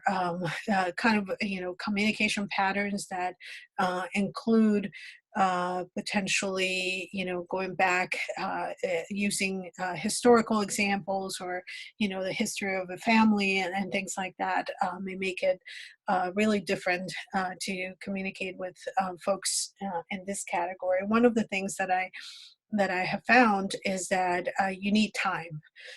This is a population in which, you know, a 60-minute intake, or, you know, perhaps even a 30-minute, you know, primary care consultation might be difficult because of, you know, communication styles. Different forms of, you know, just like with Asian Americans, we have immigration patterns that vary depending on what was going on. We had the turn of the 20th century versus, you know, immigration that happened over the last 40, 50, and 60 years. And you know what that you know what that means is that we have folks who have, you know, several generations, Middle Eastern Americans born and raised, you know, several generations born and raised in the United States, and perhaps, you know, having a higher level of acculturation, but still maintaining adherence to some traditional values, as compared to, you know, potentially some more recent immigrants and even refugees. Family is a very important part of the culture, and in most cases, they ascribe to a patri- patriarchal society, in which polygamy could be acceptable, and sometimes, depending on the situation, even encouraged. There's differential treatment for males and females, as you guys probably know. And is really an important part of the culture to think about as it relates to, you know, presentation of a client whose family members may be quite involved in the care of the patient, including the parents of an adult patient. And then there's a hierarchy of identity with, you know, for example, you know, individuals who ascribe to their identity as a Muslim, or a member of Islam, versus their identity as a father, or a husband, or, you know, whatever the societal labels may be, occupational, et cetera, et cetera. Just like, you know, with many other groups or individuals. But for sure, as I mentioned before, there is a very different perspective on the identities of males versus females. I do have a case vignette that I want to talk to you guys about, but I just realized I don't have my notes in front of me, and it's almost time to take another break, or it's time to take another break, perhaps. So let's go ahead and take an earlier break this time, so I can get my notes before we get started talking about this case. And I want you to come back and be ready to discuss it. Um, Okay, so I got 54 minutes after the hour, or 6 till. Let's come back 4 minutes after the hour, and we'll go from there.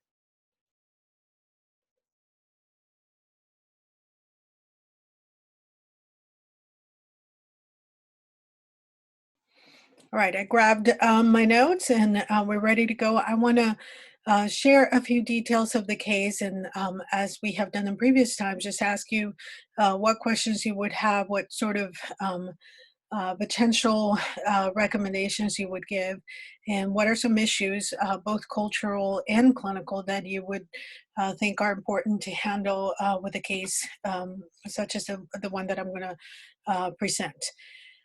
So, Sorry to interrupt. Is it okay if I run the attendance? perfect. Yeah, let's go ahead and do that.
I'll give it a few more seconds and close the call.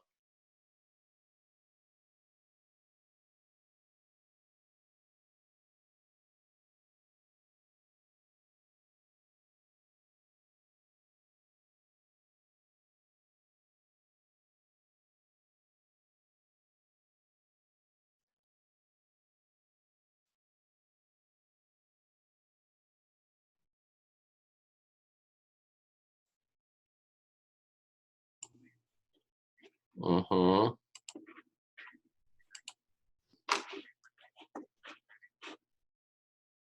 All right.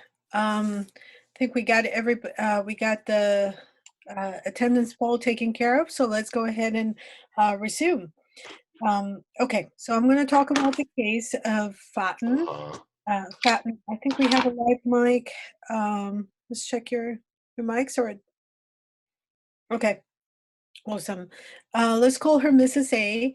Mrs. A is a 28-year-old Saudi Arabian female. She presented to our clinic. As you guys are probably aware, there's a lot of visiting forces from countries, from other countries that train or learn in our military installations. And she was a spouse of a student at the Air Force Institute of Technology. She had been in the country for a year when she presented to treatment, and she was referred by her primary care physician because she was having difficulty discontinuing the use of Paxil in preparation for wanting to get pregnant or in preparation for pregnancy. And what she reported experiencing was severe discontinuation effects, which are common, as you probably know, with the use of Paxil. Mrs. A was initially came to the clinic accompanied by her husband, who asked right off the bat if he could come into the visit with her, come into the clinic with her. He had fluent English language proficiency. She did not, and due to the um, therapeutic framework and the contextual limitations in which we work. We asked her husband to wait in the waiting room while we took Mrs. A back for an evaluation and to obtain informed consent, et cetera, with the use initially of a translator or interpreter over the phone.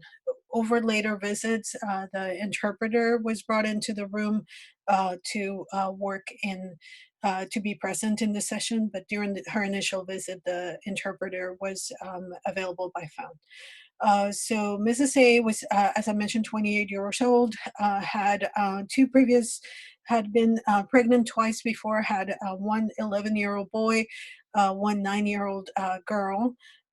Who were both attending public school in the local area. I mentioned she'd been in the country for about a year. She reported the primary symptoms that prompted the diagnosis of depression and prescription of Paxil, which she had been on for about 6 months at the time, was anxiety, which she described as feeling panicky and feeling, in her words, heavy, as such as, as in having a heavy heart. Which she reported was associated with missing her home, her family, meaning her parents and extended family, her home, her country, and uh, the life that she had in Saudi, and having episodes of crying and episodes of feeling really anxious and distressed that were disturbing to her. Um, it was, let's see, medically, there were no significant findings. Appearance-wise, she wore a full hijab with her face covered except for her eyes. She initially did give consent to speaking with the provider. without the presence of her husband, and also ultimately gave consent to bringing her husband into the session later on to discuss treatment recommendations. She denied any history of abuse, domestic or domestic violence, or any other mental illnesses. She was overweight. I believe her BMI was about 32% at the time of the visit, but otherwise, medical was unremarkable. So, what questions do you have? What areas of assessment or evaluation would you pursue? What are some of the things that you would want to know more about this individual?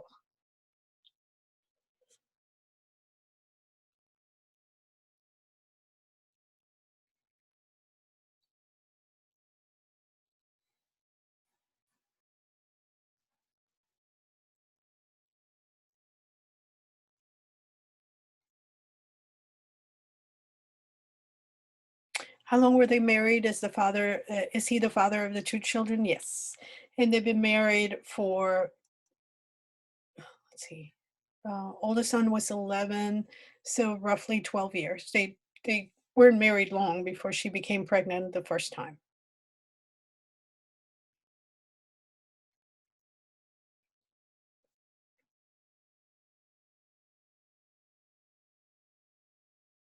How long has she been away from her family or country? About a year. She wants to discontinuate, but symptoms are still active? Yes. And as I mentioned, the primary reason for discontinuation is wanting to get pregnant. Is the husband the same ethnicity? Yes. Was she started on the Paxil after her other pregnancies? No, she had no history of mental health in treatment or diagnosis prior to the previous 6 months. Is a pregnancy her idea? Good question. How would you go about finding out if that was the case?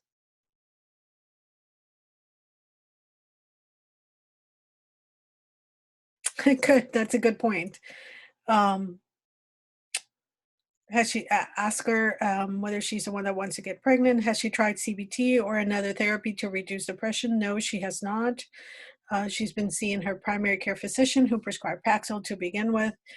Is she working or a housewife? She's not working. She is only working in the home. She does have, I should say, she's have a little bit of a support network among the spouses, mostly wives, all wives, actually, of other students that are part of the same nationality, part of the same training class. And that's to answer Janelle's question about supportive network outside of her husband. And then she does communicate either through WhatsApp or some other, social media with her family back home in a routine basis, on a routine basis. Najib is talking about social isolation issues.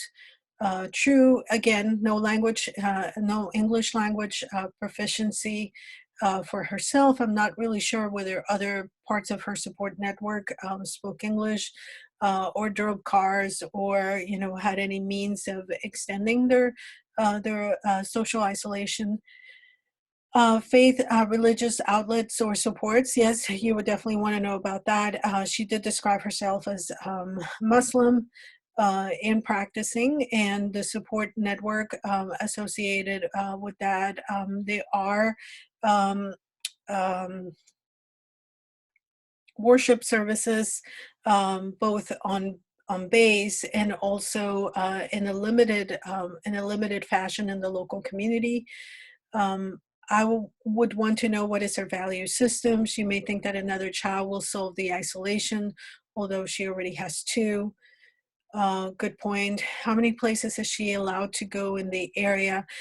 Everywhere, really, but she did not drive, and of course her husband is involved in a course of study that it's pretty rigid and um, uh, busy, difficult. And so I'm not sure how much how much she had mobility on her own. outside of her husband. How did she perceive the previous two pregnancies, children in general? She spoke very positively about her children. She denied them having any kind of emotional or behavioral problems or causing any distress. Both were doing well in school and liked school. And she did not describe any other issues associated with that. I'm not sure how she I don't have the history with regards to the previous pregnancies and whether she had any complications, whether they were planned pregnancies or not. Um, Thank you for the word. Yes, he's in a time demanding position. In some cultures, it is customary that family will come to help the new mother. True, absolutely true. All right, so I'm going to give you a little bit more information and definitely want to hear more thoughts or ideas that you may have about how to deal with this individual. As to how much longer they will be in the US, this is a 3-year program. No, sorry, a 2-year program. It's a master's program that he's engaged in. And so she just completed year 1. They had another year that they will be in the United States. And they will they be able to go back to Saudi Arabia after school? Yes. Are they living on the military base? No, they're not allowed to live on the military installation. So they lived in the local community. Um,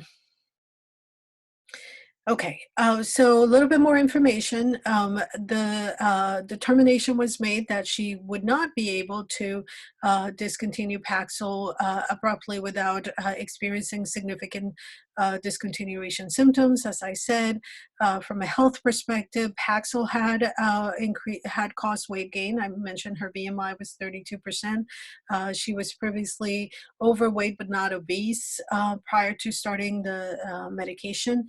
But she was still continuing to report, again, feeling heavy, not heavy as in weight-wise, but having a heavy heart, feeling anxious, having crying spells, et cetera, even on the medication, and just severe dizziness and lightheadedness and increased problems associated with discontinuing. So the determination was made that she would be started on Lexapro as a means to ease the transition between the Paxil and either no medication or potentially a medication that was relatively safer during pregnancy if that became necessary. I want to emphasize that she's 28 years old. During the initial part of the evaluation, when she was alone talking with the provider, she mentioned that she had wanted to discontinue the Paxil because of her desire, because of the want or desire to get pregnant. But that was the extent of her report.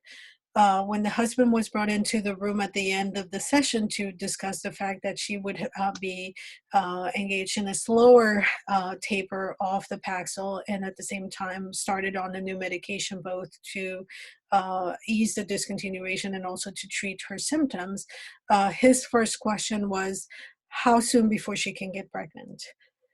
So with that information in mind, what are some things that you guys might be thinking about, again, from a clinical and a cultural perspective?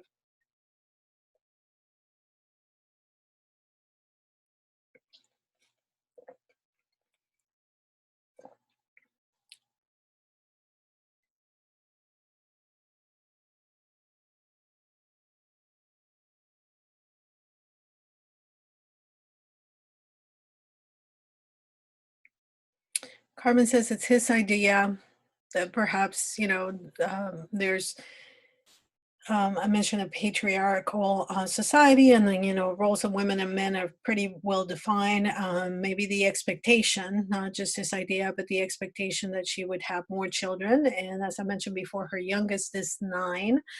So the fact that she doesn't have more may have been already a potential source of stress or distress for both her and her husband, or potentially more for him, depending on the situation.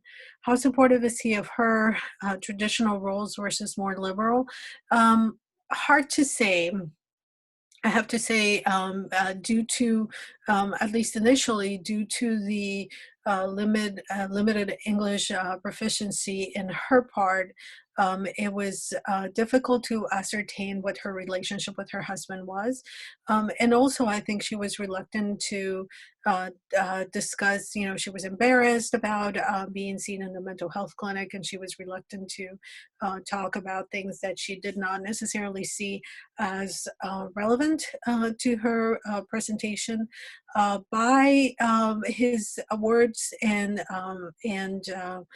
by every indication that we had when they were in the room together, he seemed supportive, he seemed caring, and he certainly was appropriately bringing his wife for help when she was in distress. So we had no evidence to suggest that he was either non-supportive or, potentially abusive. He may want to keep her more busy. It's a long time to wait to have another child. Good points.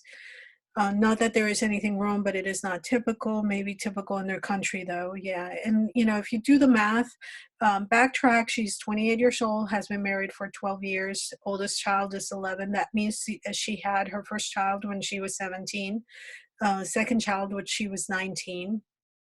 I don't know what had happened in their lives between the birth of her second child and their move to the States for his education and as part of his military service. But there is, there's a lot of questions to be asked about, whether this was a typical or atypical, family structure and lifestyle based on her cultural background.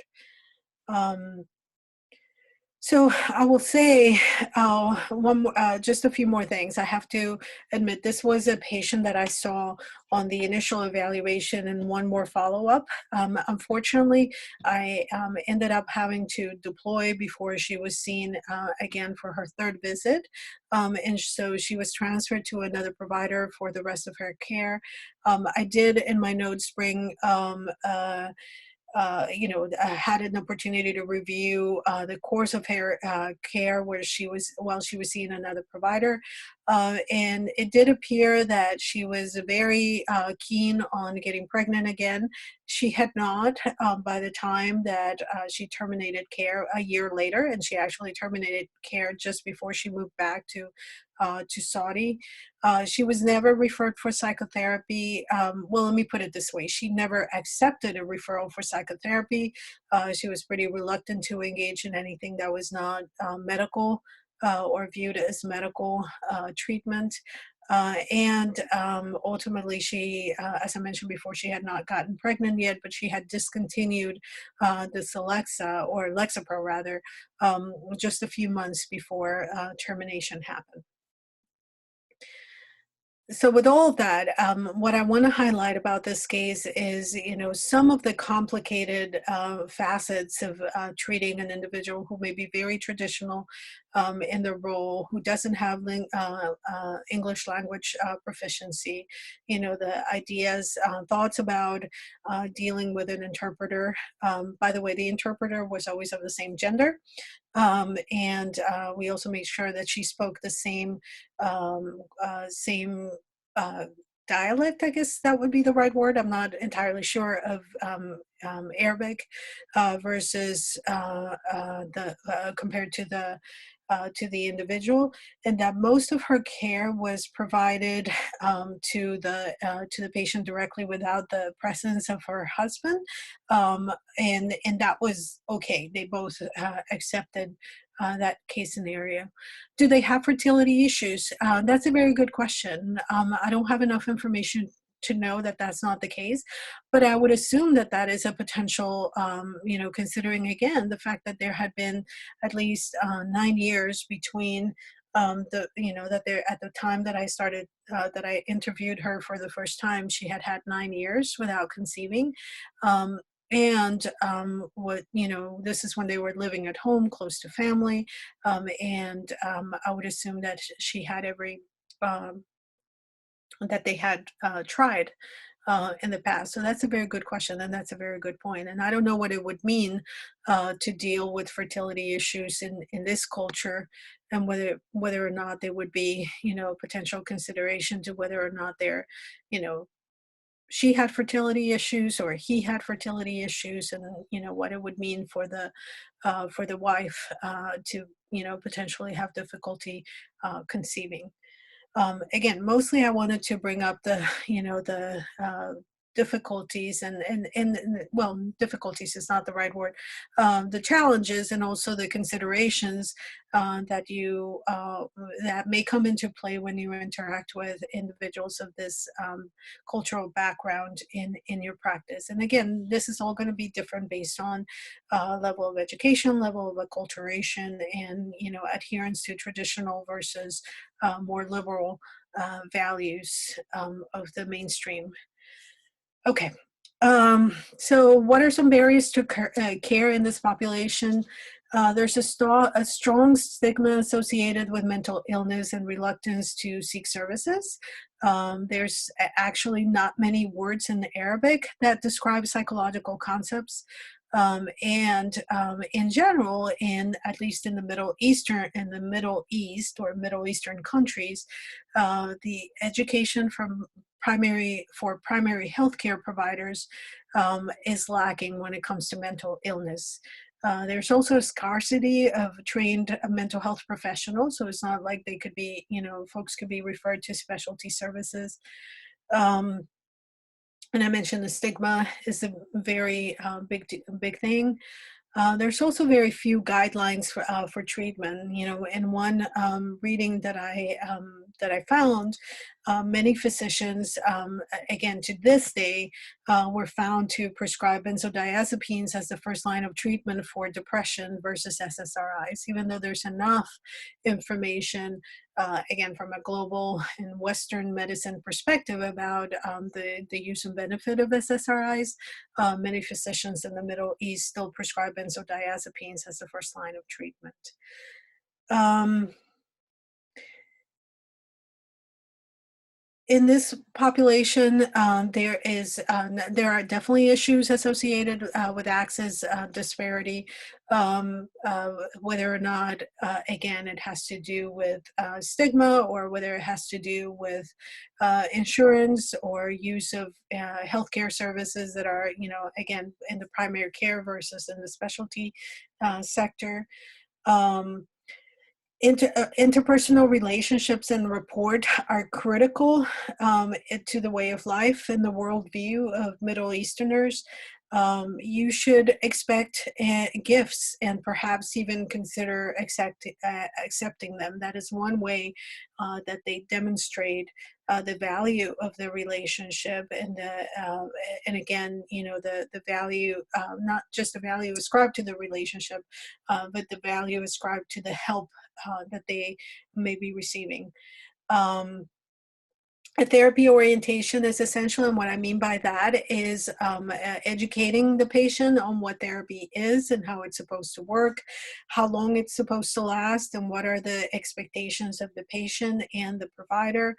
What are some of the potential benefits of therapy? What are the potential risks? How time will be spent in sessions, or how agendas will be set up for each sessions, because remember the conceptual framework is just not there. There's very little use of psychological services in the Middle East, and again, time in and of itself is a relative concept for many people of this cultural background. There's a gender matching may be necessary, and in this case, as you guys noted, we make sure to gender match not just the provider, but also the interpreter, because both of those would have been inappropriate for this individual to communicate her distress, or even communicate directly with a man if the husband was not present. Um, as far as let's see. Communication, things to know about report and communication is that is both communication, like with everybody else, is both verbal and nonverbal, including touch, especially with people of the same sex, for more traditional individuals. So touch among people of different genders is absolutely discouraged, and should be thought of, it should be considered very, very carefully, if at all, again, depending on their adherence to traditional values. Um, it, as far as diagnosis, there may be under or misdiagnosis because their presentation, like other Asian Americans, tends to be more somatic than psychological. And as I mentioned before, there aren't even a lot of words in Arabic to describe psychological states. Middle Easterns may prefer intuitive rather than rational solutions. So, as I talked about that therapy orientation, it is also important to highlight that using a lot of scientific lingo or jargon or psychological psychobabble per se may not be as may not provide as helpful of an approach when communicating about diagnosis and about treatment planning with individuals of this cultural background. Rather, they prefer an intuitive solution to their problems, and so it might be it might be easier, more palatable to discuss in layman's terms really practical applications of some of the techniques or solutions that you're proposing that may be more, again, intuitive for the patient. Suicide is prohibited by Islam, but we don't really have a lot of data available in suicide attempt and completion rates specifically for Middle Eastern Americans. Again, there's a religious prohibition for those who are Muslim, but again, I don't. At least as far as I have seen, there's not a lot of data that tells us whether it happens um, more in the United States, where those restrictions may not be as societally prevalent. Uh, as far as counseling issues you might encounter with this population and many of other immigrant populations are things like immigration and acculturation stress, such as inability to go back to homeland. You will find more so than perhaps any other region of the world, immigrants from the Middle East are actually prohibited or could potentially face great danger in going back to their home country. Think Persians or Iranians or people who were could be politically persecuted if they went back, and so that might be a significant source of distress for this population. Likewise, the stress of knowing that families back home, whether they be the nuclear family members, parents, or siblings, or extended family members, thinking about the difficulties they might be facing in their home country might be very difficult. And of course, now in the current climate, there's a lot of acculturation stress associated with being perceived in this country as, quote unquote terrorist or jihadist or people who hate America, et cetera, because of stereotypical and problematic uh, um, ethnic overgeneralizations that have been made both in the media and by political um, uh, strength, sources. Um, Also, consider acculturation stress as being a generational stress. Again, something you would see in other populations as well, not just this one, but it's important to consider that ascribing to very traditional roles is much more likely to happen with first generation Middle Eastern Americans versus, American born or, second, third generation and of course that could be a significant source of conflict. There could be a significant change in SES through immigration. People who were doctors, physicians, lawyers, academics, et cetera, who are now finding themselves at the bottom of the totem pole with regards to blue collar work and availability of employment as a result of immigration. And I've already talked about racial profiling and prejudice that has significantly been a factor affecting this community specifically. Think about indigenous treatments as well for this population, including advice from family elders, community elders, and religious figures. Prayer, fasting, and deprivation. Remember, the 5 pillars of Islam apply also for addressing distress.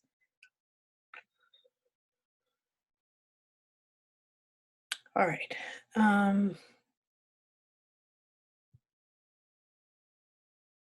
Okay. As far as clinical implications and recommendations, I don't have a lot of information with regards to, I'll be honest with you, I don't have a lot of information with regards to pharmacotherapy. I've looked and I will continue to look, and I haven't found that many. But I think from a treatment perspective, some issues may arise that you can sort of extrapolate to treatment with medications as well as treatment with in a counseling perspective. There may be some fatalistic attitudes that could lead to high resistance. So, the idea is that they could be cross generational. Impact of actions from either your ancestors or the individual in another life, or those or there is such a high degree of adherence to sort of a fatalistic attitude that things happen that are outside of our control, that may lead to resistance to counseling that encourages a self motivated, self effectuated change, including, again, potentially with medications. Treatment may be viewed as a last resort, more likely to telephone than come in person. So, you might think about potentially the availability of telemental health or telephonic services. You want to obviously be aware of stereotyping and discrimination and consider your treatment setting. You would expect that there's a tendency for high emotionality.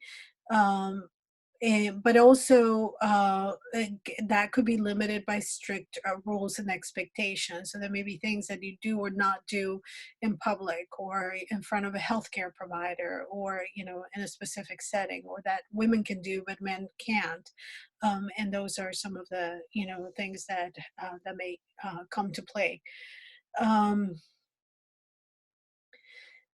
the behavior of the individual reflects on the entire family, and so there may be guilt versus shame versus dependence and self-esteem issues, especially once again as they relate to cross-generational issues. So the parents feeling a great deal of guilt and shame associated with a child, especially, for example, a female child, and engaging in more liberal actions or views, or espousing less than traditional roles in their life.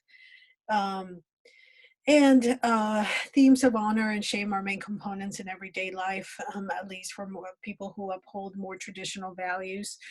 Some things that may come up from a treatment perspective is the expectation that psychiatrists specifically, so this may apply to prescribing psychologists as well, are expected to remove the patient's suffering.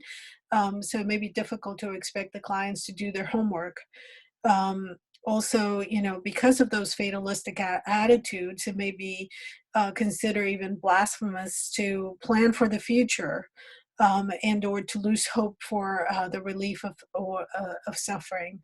Um, it's it's somewhat expected that the therapist will ally with the patient and family or societal conflicts. So, a therapist who is providing family therapy might find a lot of um, pressure to ally with one individual versus another, depending on what's going on.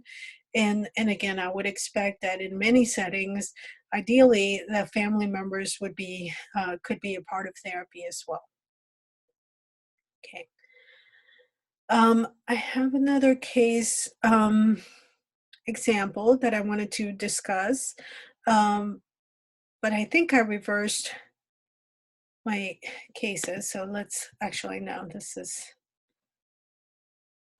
it's the right slide, but the wrong name. So um, let's remove that for a second.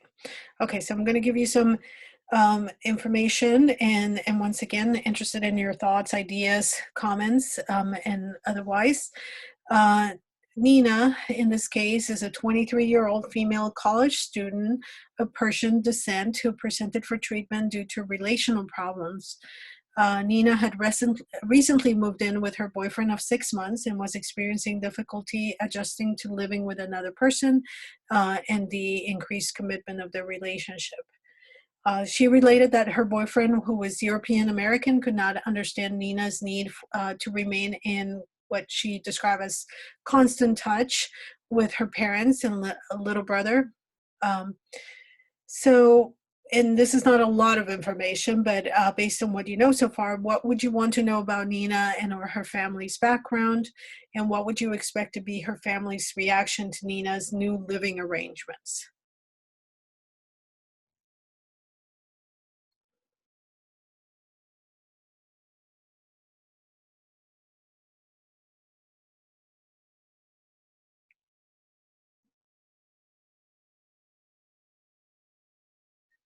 She is American born of Persian descent. So her parents were born in Iran.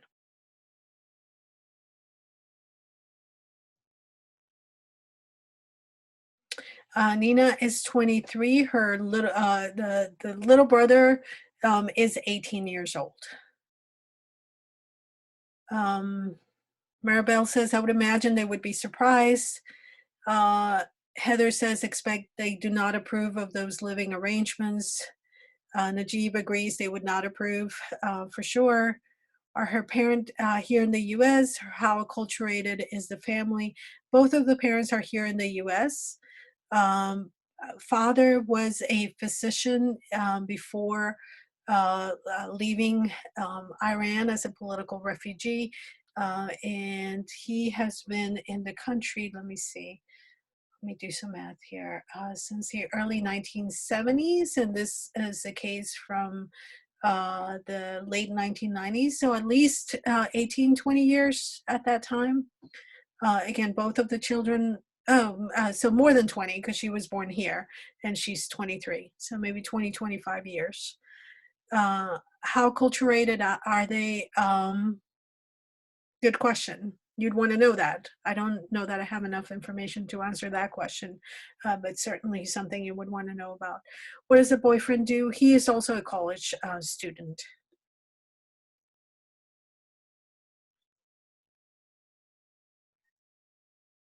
What is your take on her boyfriend's uh, comments or reluctance with regards to or lack of understanding about her need to remain in quote unquote in constant touch with her parents and brother?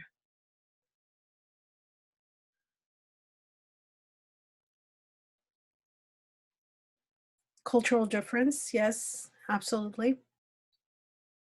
Not very culturally aware. What type of family did he come from? That's a very good question. I don't have that information, but it would be a very good question to address as part of therapy. Brady says lack of cultural understanding, for sure. She also reported obviously we talked about how family values are very important. So Nina also reported that her boyfriend was resentful of the time that Nina spent with female friends, especially those that he disliked. Nina reported being unsure as to the future of the relationship, but was certain that she did not expect to marry her current boyfriend. So, what cultural issues would you assume, based on the additional information, including the fact that they may be we're looking at a transitional relationship, for lack of a better way of saying it. She's saying that she was certain she did not expect to marry him, but although she does say that she's unsure about the future of the relationship.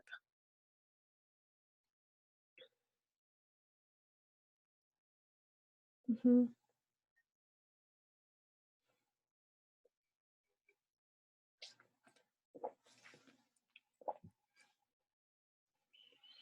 Wait, good question. Why did they move in together? It was just a decision. Let me see if I have that information. Yeah, no, no, I don't have that information. They just simply decided that they were going to live together. They've been dating for about 6 months. She did, again, as part of her initial complaint, reported that there were some relational problems, experiencing difficulty adjusting to living with another person, as well as the increased commitment of the relationship. Um, a lot of this sounds like immaturity at its finest, potentially. But is there, I mean, is there any expectation? Does there have to be an expectation that if they move in together, they would have to marry? And is that a cultural or societal norm, or is that a, a potentially a personal issue that this couple may be facing? Were there issues going on at her home, like with family? Not that she described. She described a very close relationship with both of her parents and as well as her brother. She described her father as much more distant, perhaps much more of the disciplinarian versus um, the supportive parent, but no history of abuse of any kind. Kirsten talked about control and behavior of boyfriends, and that there's certainly a sense there that he dislikes her spending time with her friends, especially those that he is not a friend of. Um, uh, agreed, agreed. Boyfriend threatened by family, possibly. That's true.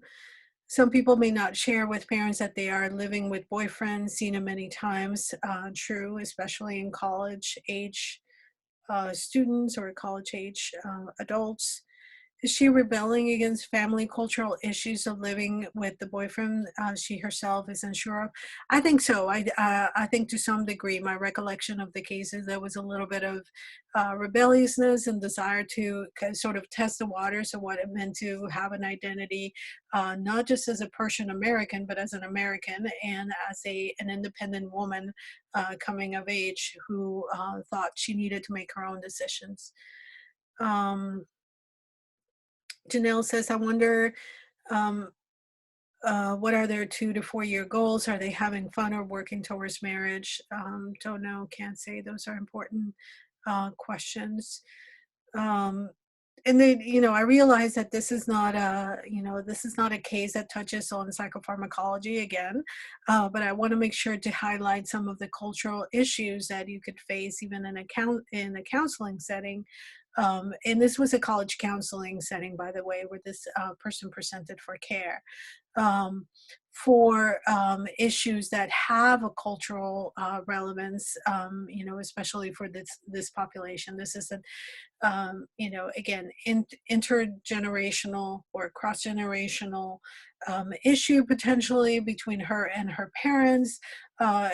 This could be an quote unquote adulting issue with her, finding that differentiation between herself and her own identity and independence as in separating from her family. And it's questionable how much being in touch was actually meeting her own needs of dependence versus the expectations of her family. And then also, the fact that her relationship is also, excuse me,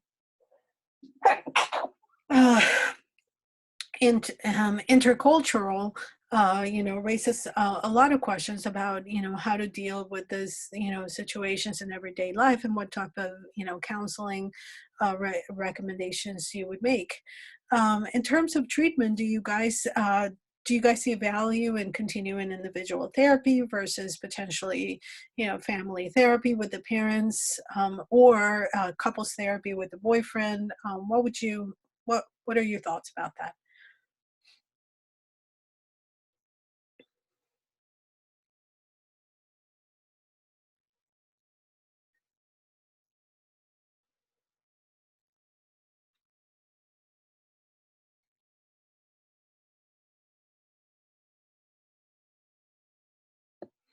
Right. Carmen says, I would want to know what she wants. Yes, very good question.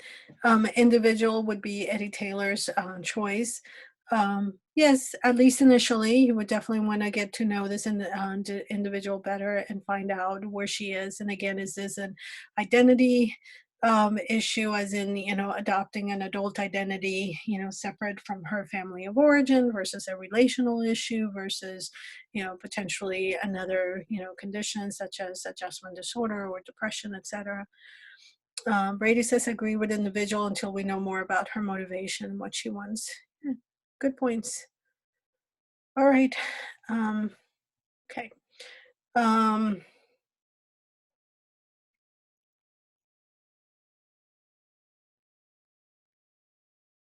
um, I'm trying to think. There's a lot of other issues that are covered in the next couple slides. So we're just going to go, I'm going to just highlight what I consider to be the most important, not because the others are less so, but just based on my clinical experience. Uh, so just keep some of these things in mind.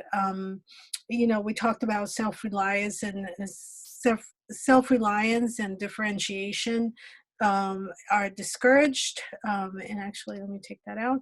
And so, in the case of Nina that we just talked about, there may be a push and pull again between her own potentially rebelliousness or desire to create her own identity, and and engage in her chosen lifestyle, versus the family's need to discourage that self-reliance and differentiation from the family. Discussion related to illness, death, and other painful experiences is uncomfortable, and they may want to avoid direct references. And it may also be possible that we need to avoid direct references. And so, again, it goes back to this kind of circular or potentially circumstantial style, of communication. And if you work in a primary care or another medical setting, you want to be mindful of this, especially as you're communicating with clients of this cultural background. Um, they might resist talking about disabilities and relational problems. It might resist, they might view them as shameful. I mentioned with the case of Mrs. A before that talking about her relationship with her husband was sort of a taboo subject. I mean, she would say things like, "Oh, it's fine, everything is fine," but given the opportunity to talk about this more in detail, she was very reluctant to do so. Um, Negative self disclosure by the therapist may put the status at risk. Again, there is a hierarchy of roles. And so if you negatively self disclose about potentially having similar or having faced similar issues at the patients, as the patients, you may lose their respect. Um, Personal space, this is an important area of consideration for a lot of minority cultures, but certainly for those in the Middle East. Personal space tends to be closer, and individuals of the same gender touch each other repeatedly during conversation. You see this both in men and women, again, with the same gender. And so keep in mind that if you are an individual, a Caucasian individual that has, places a significant role on, the US or Western style of personal space and touch, you might you might left the patient feeling or leave the patient feeling a little bit isolated and distanced. Repetition is important for emphasis.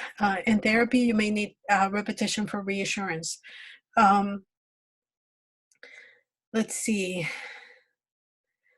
Intimacy may be achieved indirectly. So overt verbalizations and confrontations are probably likely to, you'd want to avoid. Again, you want to try to uh, make sure that, make sure to relay in a communication style that is similar to that of the patients. And again, that may vary with acculturation and a lot of other factors. Um,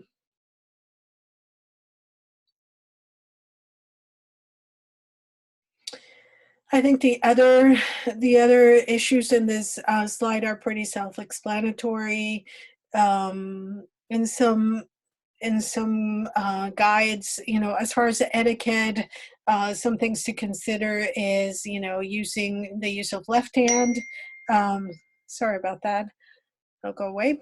The use of the left hand and how it may be viewed as offensive or inconsiderate in certain individuals. So if you are a lefty, you want to, you may want to, address that from the very get-go, or be conscious about how you manage that situation. Um, it's also important to shake hands with the clients when they arrive and when they depart. Again, as far as etiquette, and it's a sign of respect. Follow their social customs. If they're pretty formal, you want to be formal. If they're much more informal, then you kind of want to follow their lead. And then just some key issues before we break for lunch, or populations that you want to be aware of. With women, for example, it's unusual in this culture to view women as self-sacrificing, responsible for the upbringing of the children. Arranged marriages are still practiced, and I'm not entirely sure how common they are in the United States, but certainly they are practiced in their country of origin. There's less adherence to traditional gender roles with acculturation, of course, as we would expect with any other immigrant group, and so there may be different pulls or pressures. If the woman acculturates at a faster rate than their husband or the rest of the family, potentially there may be some pressures and problems there. The women may exert indirect assertive influence on the family, and bear in mind that honor killings in the United States are not any more common than any other intimate partner violence, or homicide related to intimate partner violence in the general population. Modesty is important, so the hijab or the burqa maybe, while externally viewed as a sign of male oppression, it may be viewed by the women who wear it as cultural or religious tradition and a sign of devotion. And then you may see women, at in different stages of acculturation, adhering more or less to those norms. As far as the elderly, I mentioned highly respected and important to the family status in the hierarchy. Men have always enjoyed privilege. Women gain privilege with age, so there's much more of a matriarchal role for older women, and they exert much more influence on the family as they get older. But not enough is really known about the needs, problems, or specific issues of elderly Middle Eastern Americans, or at least not that I could find, and I'd be interested in finding out more.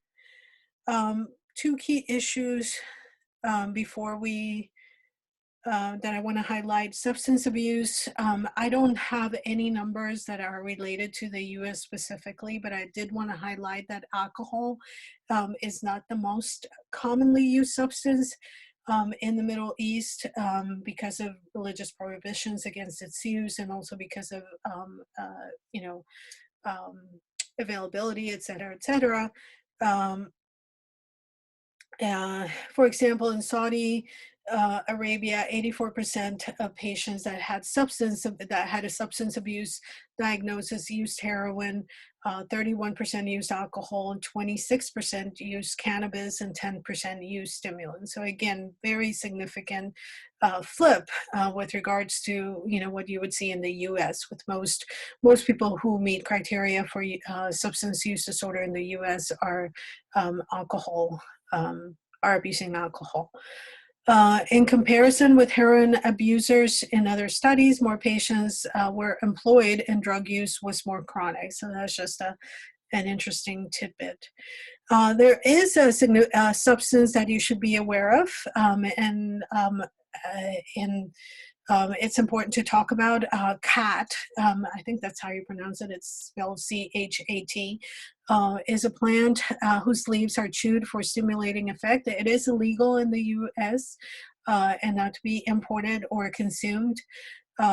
There's widespread use in the Eastern African and Yemenite, I guess, populations, and its use has spread to other places in the Middle East and the Gulf, in the Persian Gulf.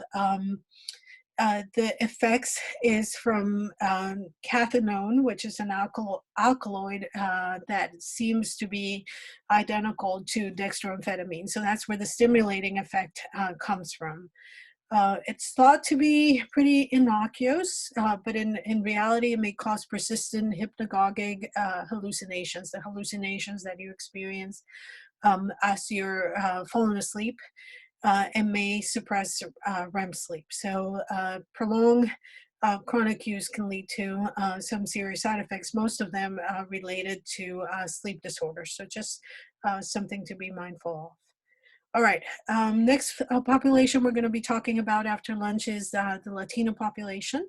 Come prepared with questions and thoughts. And for now, let's go ahead and take our lunch break. I know it's a couple of minutes after the hour, so I'll see you back at 1:05 our Pacific time. And have a good one.